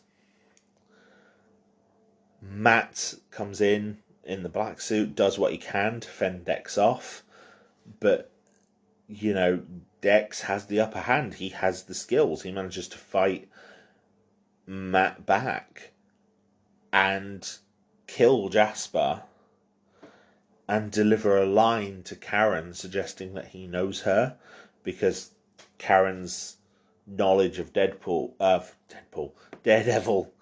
is pretty well known. She's commented before on how he saved her. So that completes the frame, because all of this was being recorded, because they were going to record Jasper's confession with the FBI. So the FBI managed to arrive. Daredevil escapes, fights them off. Matt also escapes and fights as well. And,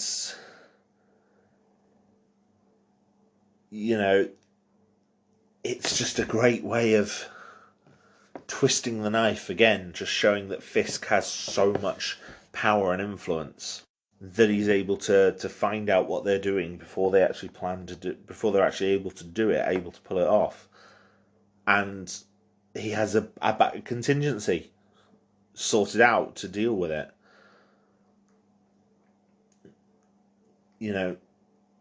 Then by the midpoint of the season, all this has happened, and all the players are now in new positions on the board. Dex is working for Fisk. Nadeem starts to worry that he's being played. Starting to show doubts about how Fisk's, tries to deal with the turmoil that, he needs what Fisk can offer him, but he's starting to worry that Fisk is playing them. And Jay Ali does some brilliant work, especially with his facial expressions, that really show us his inner turmoil that he's going through. Like, he confesses to his boss and says that he's nervous and doesn't think they can do anything about it. We start to get the hints that Fisk is in just complete control. He has a secret bunker in the hotel that he is operating from. And we start to worry about just how far his reach extends. Foggy starts to put some puzzle pieces together. We learn about, we see Melvin, that he made the suit because Fisk came to get him and threatened Betsy again. Betsy is revealed to be his parole officer and that they shouldn't be involved, but they are. And that leads to Melvin getting arrested quite tragically. He's calling out saying save Betsy. Melvin, I think, is a sweet character in this. He's clearly a very vulnerable individual, and you get the feeling that he's someone who's been taken advantage of by people and by the system, and obviously Fisk, because he clearly needs support and can't get it. He's clearly has some mental difficulties, some developmental difficulties that have impacted him. And so, yeah, it's a very different take on the character in the comics, but one I quite like. And it's a shame this is his only appearance in this season, because he manages to do so much with so little. The actor does a brilliant job. One of the more important scenes is Ellison in the hospital. He asks Karen who Daredevil is, because he works out that she knows, and she refuses to say. And he fires her, tells her to go. And then, we see her try to phone her family, who, obviously there's this backstory there. Phone the family, ask if she can come home, and her father says no. And she's just adrift, and it's kind of heartbreaking. It's a really quiet episode, but it's a great one for showing the absolute quality of the actors in these roles. I always think with the MCU, with a lot of stuff actually, that the character moments can often be more memorable and noteworthy than the action scenes. Action scenes are great, and there's always some great action moments that you will remember, but action scenes can start to blend together in your head, but you'll remember character moments. You'll remember the characters. It's the characters you care about, and it doesn't matter what it is, whether it's I said the same thing about Final Space in my last episode. I've said it before about Star Trek. I've said it before about all sorts of different things. And, it's definitely true of television especially. The character moments, with a television show as well. A television show is a commitment. A film you watching for a couple of hours. A television show you can watch for anywhere between 10 and 26 hours, depending on the length of the show. You have to be invested in those characters. You have to care about those characters. So those character moments need to be done well. And yeah, I really think they are in this. Matt comes in costume to Ray and tells him that the fake Daredevil is in the FBI, which then means that the two of them start to investigate Dex.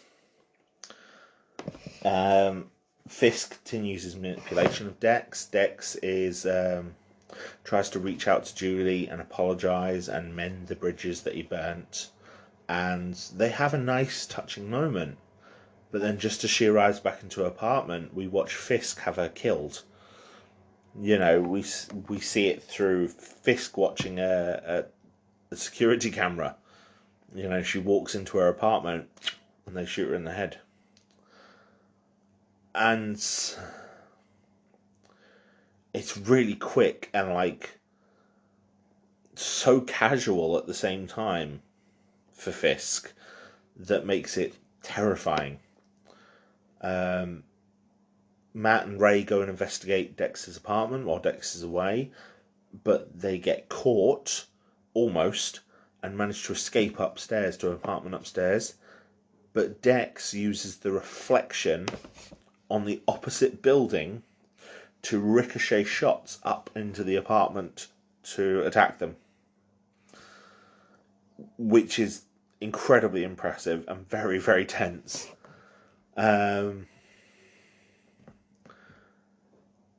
We then carry on the other subplots. Foggy challenges Tower at a meeting and stirs the crowd as he attacks Tower's support of Fisk's release, which gets multiple people recording him, which makes him go viral. Although he does, realise something about Karen and runs away at the last minute, because Karen is actually meeting with Fisk, and they're both sort of toying with what the other knows. And Fisk manages to learn from her that she knows Matt is Daredevil, confirming his suspicions that Matt is Daredevil. He didn't know for definite. He poses the question to her, when did you find out that Matt Murdock was Daredevil? And her facial reaction gives it away. And as a result of that, she then goads him by revealing that she killed James Wesley. And Fisk roars in anger, stands up, yells, and the FBI burst in. And we think that she's going to be arrested, for a second due to them being filmed. But instead, no, they were coming in to protect her and take her away because Foggy turned up. And it's such a tense scene because we know what Fisk is capable of. And even there, surrounded by cameras, we know what he's capable of and what he can get away with. And so you fear for Karen. And he's just oozing malice with every word. But then how she's able to turn the tables and make him lose control is very impressive. And then that episode concludes with Dex being brought to Fisk, and Fisk saying, I accept you for everything you need, and teaches him how to primal screen to let his rage out, and, sort of makes Dex his disciple. And then Matt, training in the basement of the church, overhears Maggie upstairs praying for him, and she says, watch over our son, Jack, is too much like you. And that staggers him because that's him learning that she is in fact his mother, which completely shocks him. And then that leads to, him confronting Father Lantom about it. And we see that we get this brilliant flashback with Jack Murdock and a young Maggie. We still learn how they met, like the nuns as novitiates. Maggie and a couple of the others came to the boxing match where he was. And he just asked her to be his ringside assistant, because he was like, "Yeah, I know you're not going to drop my water bottle," and it's really cute, really sweet. But then we see that when she had Matt, she was hit with, she falls for Jack Murdock. She doesn't take her vows, but then gets hit with such a bad postpartum depression that she neglects Matt. Like, there's a point where baby Matt is just crying, screaming, and she's there almost in a trance, almost in a daze, as Jack Murdock walks in and was like, "What are you doing, Maggie? What's wrong?" And she just can't say. And then Lantom and the others come and take her back to the church, and she took her vows. And it's heart-wrenching. I've seen posts by people who say it's a tremendous depiction of postpartum depression, and obviously it's one of those, postpartum depression is one of those things that is just more and more is being known about it, in more modern eras. It's not something we knew as much about 30, 40 years ago. And so, Maggie says to Karen, later on in the episode, that, she saw it as a sin that she didn't love her child. And it's really well done. It's really sad. And it's just this abrupt tonal change between how happy Jack and Maggie were as young lovers to the scenes with baby Matt. And it's really well done. I've said that a lot about this season, but that is because this whole season is well done. But then we get one of the biggest twists when Ray reveals what he knows about Fisk to his boss, Tammy, and an internal affairs person. And then Tammy turns around, takes Ray's gun, and shoots the internal affairs person dead. And she reveals that Fisk had her son killed, and that Ray's own bad circumstances, like the insurance companies denying his sister-in-law's cancer cover, was all designed by Fisk. Everything about it was designed by Fisk so that Ray would push for Fisk's release, and his control of the FBI and his corruption of this department is huge. We see Ray reluctantly get with Fisk's program as Felix Manning comes in and reveals that, we have this on you. We know where you live. We know everything about you. He has Dex and Tammy watching him, and we see just how powerless he's become. And everything he's experienced to this point just unravels fantastically. And we see just all these agents that he has, and that the code name Kingpin is given to him by the FBI as an asset. And it's not just awesome to hear him finally get given the name Kingpin, but to also hear it be said with such fear by these agents who know because presumably all these other agents, with the exception of Dex, are in exactly the same boat as Ray and Tammy. They're not willingly working for Fisk. They've been blackmailed into it and manipulated into it. Kingpin tries to lure Matt into a trap using Ray, and also manipulating the crime lords of New York. But Matt realizes it's a trap and ignores it. And he instead raids Fisk's penthouse and finds Fisk's bunker, his command center.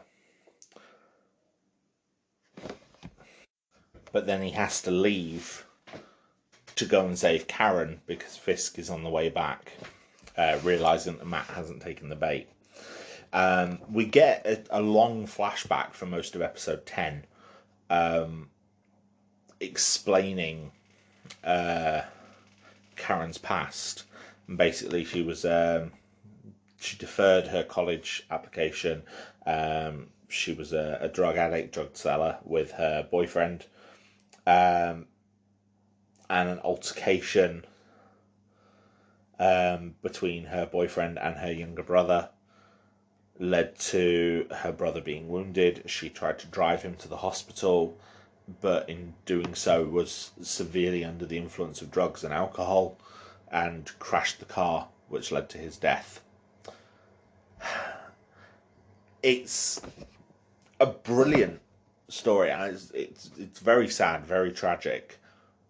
But after 3 seasons of build-up, the reveal is perhaps a bit underwhelming, especially because we learn from her father shortly before she gets sent away that her, the true story won't be in the papers, won't be in the police report.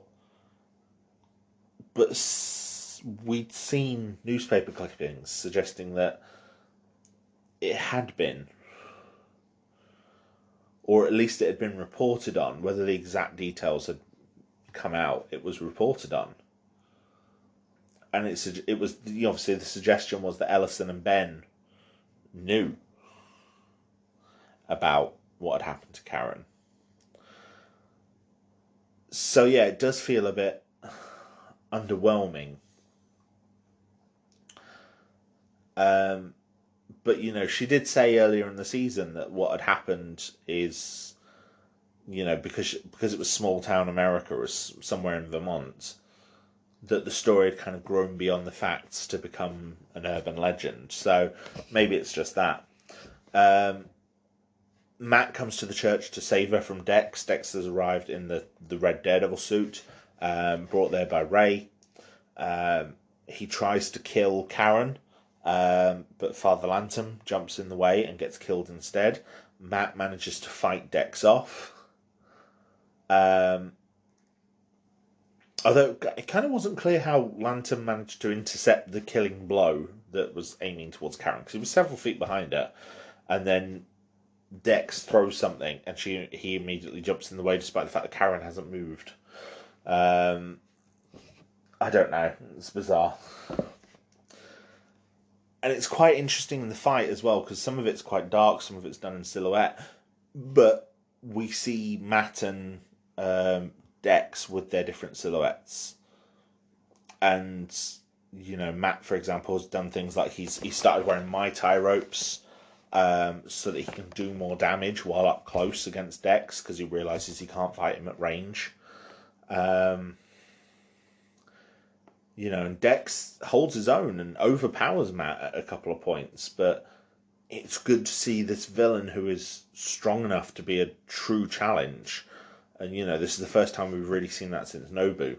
Like, Kingpin in Season 1 was obviously a challenge, but it was clear Matt was going to win. He had the upper hand for a lot of their fight, whereas Nobu was the last person that we really saw put Matt on a back foot.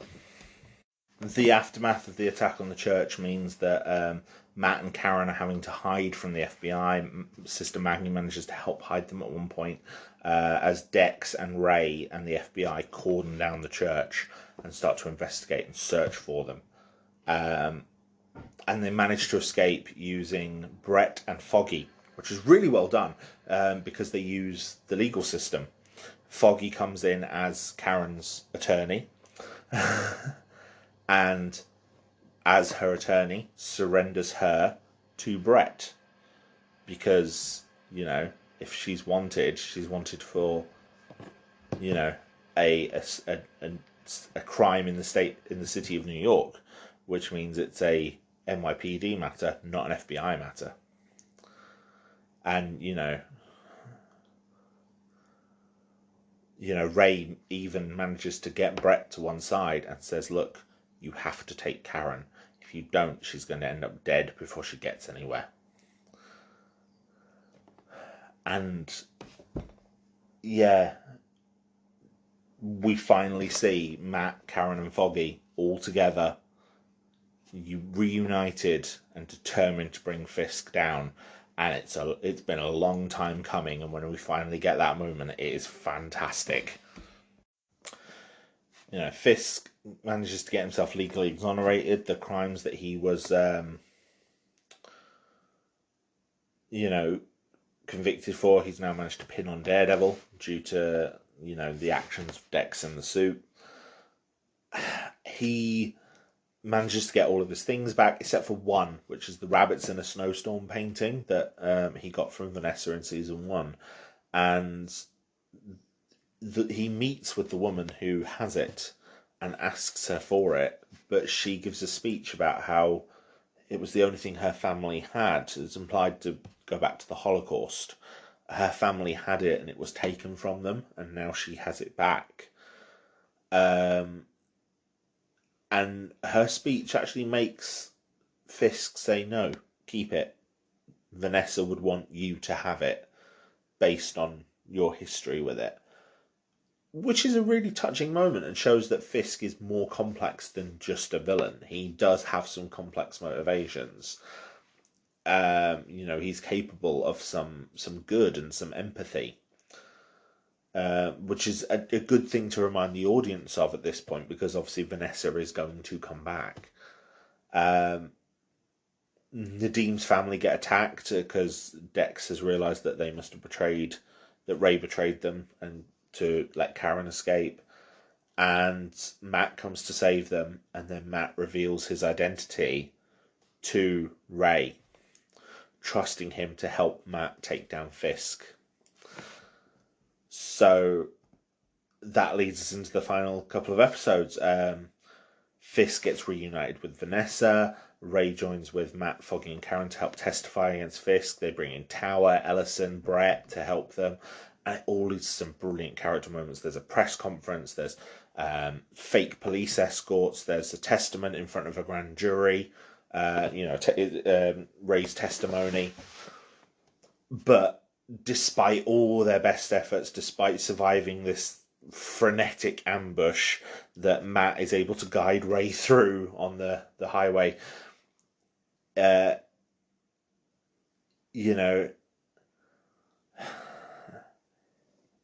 it gets undermined because Fisk has got to the grand jury already.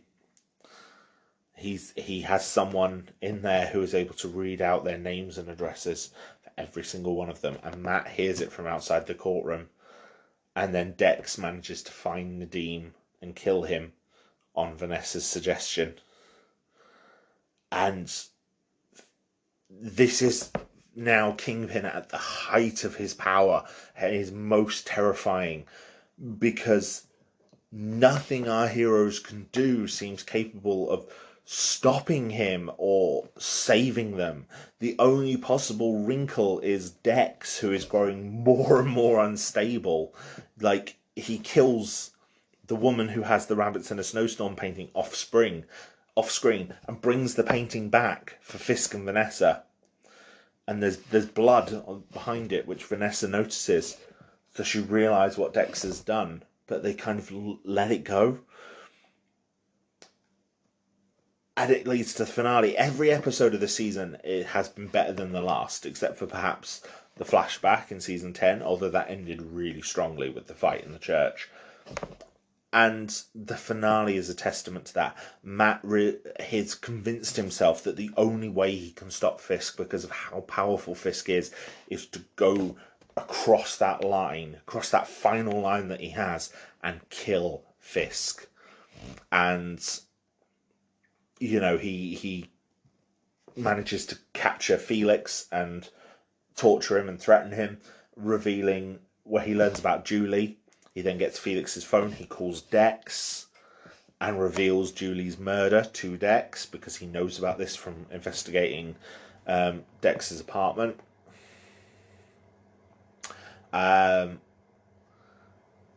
Dex then realizes this, and as Fisk and Vanessa marry at this huge party at the presidential, Dex arrives in the suit and goes on a rampage and tries to attack Fisk and Vanessa throughout the penthouse. And you end up with a massive fight through the whole penthouse with Fisk and Vanessa.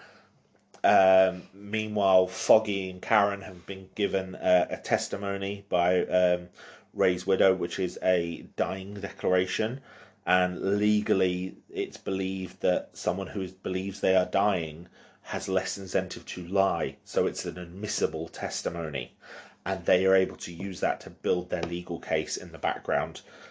And we get this, while we're having this cathartic and elegant final fight, with some great choreography, some great set design, and the script between the characters, making it this immensely satisfying scene as, Fisk and Matt take down Dex, and then, Fisk at one point picks up Dex and slams him against a wall, breaking his back, and Dex drops down, and then Matt comes in and beats Fisk in front of the rabbits in the snowstorm painting with the Mai Tai ropes, so the blood everywhere, scattered all over this beautiful white painting. And Fisk is just willing to die to keep Vanessa safe. And Matt cannot bring himself to cross that line. But says, I can end everything for the pair of you. I have that ability because I know that Vanessa ordered the murder of Ray Nadeem. And you have to live with me knowing that, and me knowing that I can undermine you at any point. And it's fantastic. And he says, you'd have to deal with the fact that I beat you. And, we then see Fisk and all of his allies arrested. Our heroes back together. They get a new napkin and draw a new sign as Nelson Page and Murdoch. And, it's fantastic. We even get a little tease in the credits for Dex's future as Bullseye as he gets his spine worked on and then all of a sudden gets a bullseye in his eye. This series didn't deserve to end. It's not that it isn't a satisfying conclusion that would be hard to follow, because it is, but it's the fact that the series was so good. Like, the Daredevil was cancelled at its zenith, and it was so easily one of the best entries in the MCU, with the whole cast having complete story arcs throughout the entire 3 seasons, and the Defenders miniseries, and the action being superb considering the restraints of the budget. And it ended on the highest note it possibly could. But the first time I watched season 3, I was angry at the fact it was cancelled, because I didn't want it to end. And I don't think anyone did. This is why the Save Daredevil movement existed. This is why people were so happy when we found out that these characters were returning, because of how good they were, how good this series was, and how good this final season especially was. The end of the Netflix MCU began in October 2018. Netflix announced that they had cancelled Iron Fist. Disney was considering reviving the series on Disney Plus, but it was revealed that Netflix had decided to cancel the series. Luke Cage was then cancelled a week later. Then, towards the end of November, Daredevil became the 3rd series cancelled, and it was felt that the other 2 would be cancelled in short order, Punisher and Jessica Jones, both of which were cancelled in February 2019, shortly before the release of Jessica Jones Season 3. Jessica Jones Season 3 was then full marked as the final season rather than Season 3. And Jeff Loeb of Marvel Television in August 2019 revealed that Marvel Television had been blindsided by the cancellation of the series, saying that they weren't finished yet. And, there was a similar deal proposed to the original Netflix deal with Hulu, involving some animated shows. There was going to be MODOK, Hitmonkey, Tiger and Dazzler, and Howard the Duck. Of those, so far only MODOK and Hitmonkey have materialised. The other 2 were both cancelled, as was the team-up show The Offenders. And other future plans by Marvel Television were also cancelled. There was plans to do an Adventure into Fear series of series. That's a confusing way of putting it. But with Ghost Rider and Hellstrom.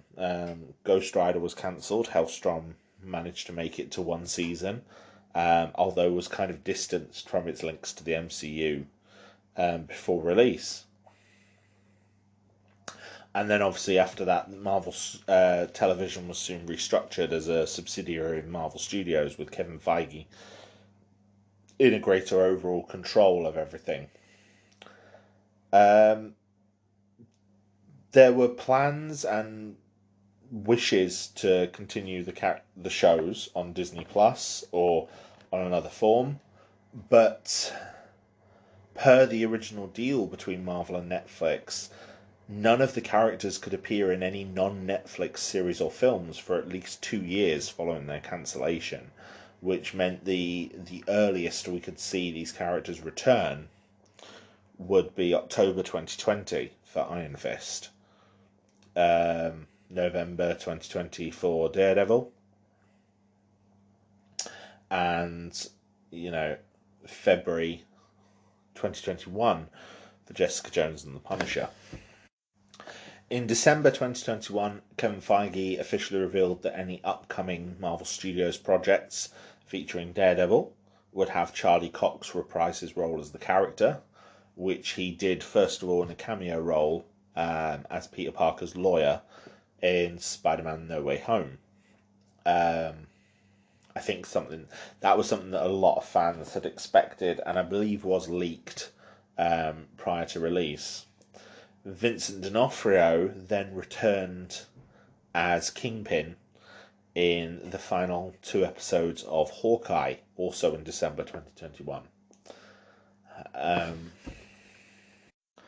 Matt in No Way Home is seen alone as the lawyer, without Foggy, without Karen, providing his expertise to Peter Parker and briefly getting a chance to demonstrate his reflexes as he catches a brick that's thrown through the window.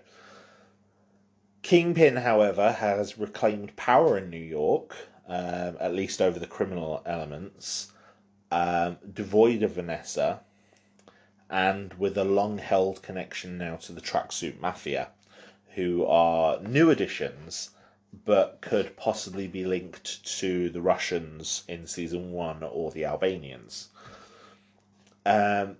He also has a connection to the character of Maya Lopez, who is going to be starring in the show Echo, who he clearly groomed during the blip into an enforcer. We've seen her talent as a fighter, and her skill and ability. It was revealed during the show that he engineered the death of her father, which happened during the blip, suggesting that Kingpin was not snapped away by Thanos. There is a possibility maybe that Matt Murdock was, as it's unclear how he would allow Kingpin to return to power were he still around.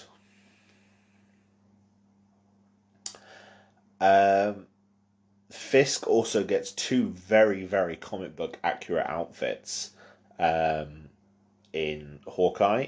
His first one being very reminiscent of his look in Spider-Man the Animated Series as well. He walks in with the diamond tip cane and the purple trousers with the white blazer. And then the second one is straight out of a comic book called Spider-Man Family Business. Some people have debated the canonicity of the previous Daredevil shows, but to me, these appearances, like the addition of the Darkhold in WandaVision, don't do anything to contradict the previous appearances, and in fact, they fit very well with the characters that we already know. There were some suggestions that Kingpin seems far stronger and more durable in his appearance in Hawkeye, at one point ripping the door off a car, surviving an explosion at close range, and possibly also surviving a gunshot to the head, which, the fact that he's seemingly shot in the final moments of Hawkeye by Maya Lopez, which is something that happened in the comics, which he also survived. But to me, the only difference is Kingpin doesn't seem to be getting bloody. Vincent D'Onofrio himself actually said if you go back and watch season 1 of Daredevil, the final fight between him and Matt, he literally, Kingpin lifts and throws Matt over 15 feet multiple times during the fight. So Kingpin did show feats of enormous feats of strength in the original show. One that I noticed while rewatching season 3 recently is he punches a brick wall trying to punch Dex, who dodges out of the way, and he punches a brick wall and leaves an impact on a solid brick wall with his fist, but without breaking his hand, as well as, again, throwing Dex several times, quite far. So I'd say that enough consistency to the previous character remains, including the addition of his father's cufflinks, which were a plot point in season 1. So I'm excited to see what they do with these characters further, because I think they've been included brilliantly. There are rumours that Matt will be reappearing in She-Hulk and possibly Echo. It also stands to reason that perhaps Kingpin might be reappearing in the Echo series as well. And that quite possibly we are building up to an MCU that deals with street level, worldwide and cosmic level threats differently. And so Disney Plus will be building their own street level team. The addition of characters like She-Hulk and Moon Knight suggests that that's a possibility. So it'd be interesting to see where these characters come back.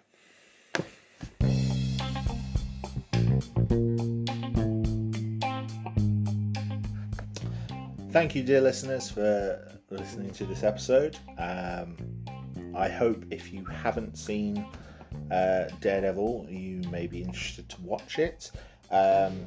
So far, seasons 1 and 2 are available on home media releases, including DVD and Blu-ray.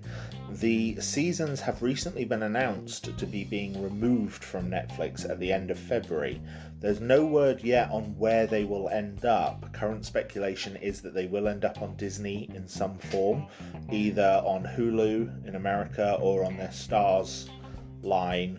Sorry, not Stars, that's something completely different. Star line in other territories where Hulu isn't available.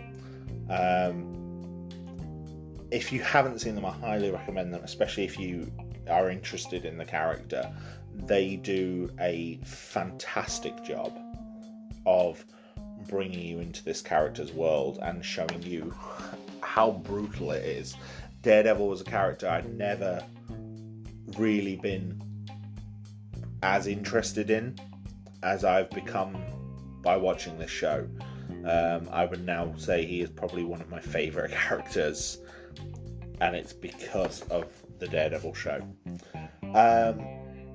As you may have noticed during the episode, I have made mention to talking about the other Netflix shows, Jessica Jones, Luke Cage, Iron Fist and The Punisher.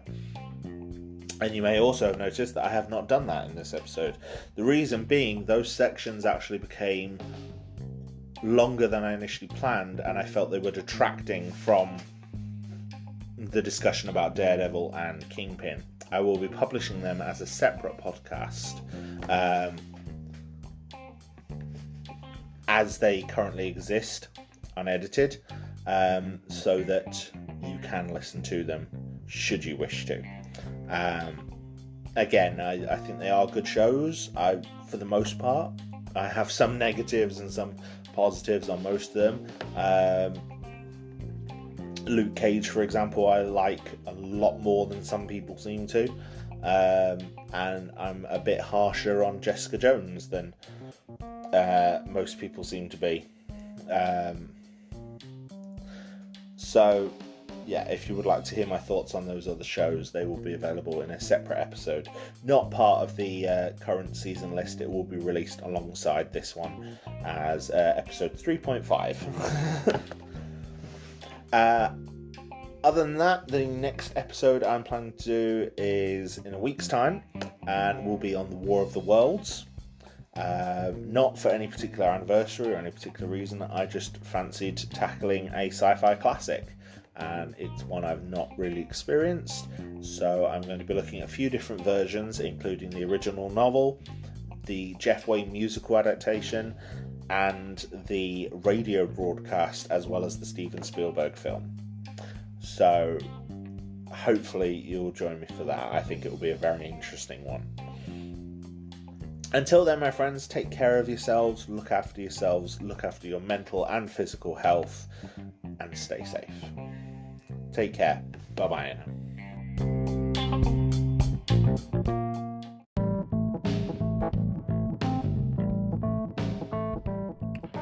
Thank you, my friends, for once again joining me on Garhdo Goes Geek. Your continued support for this podcast means the absolute world to me, and I am grateful for every single one of you who stays and listens to one of my episodes. It means the absolute world. Now, if you would like to engage more with me or the podcast, we have a Discord community, small but growing, and we now have commissions open on Ko-Fi. So if there's a topic you would like to see me cover, you can pay me to cover it.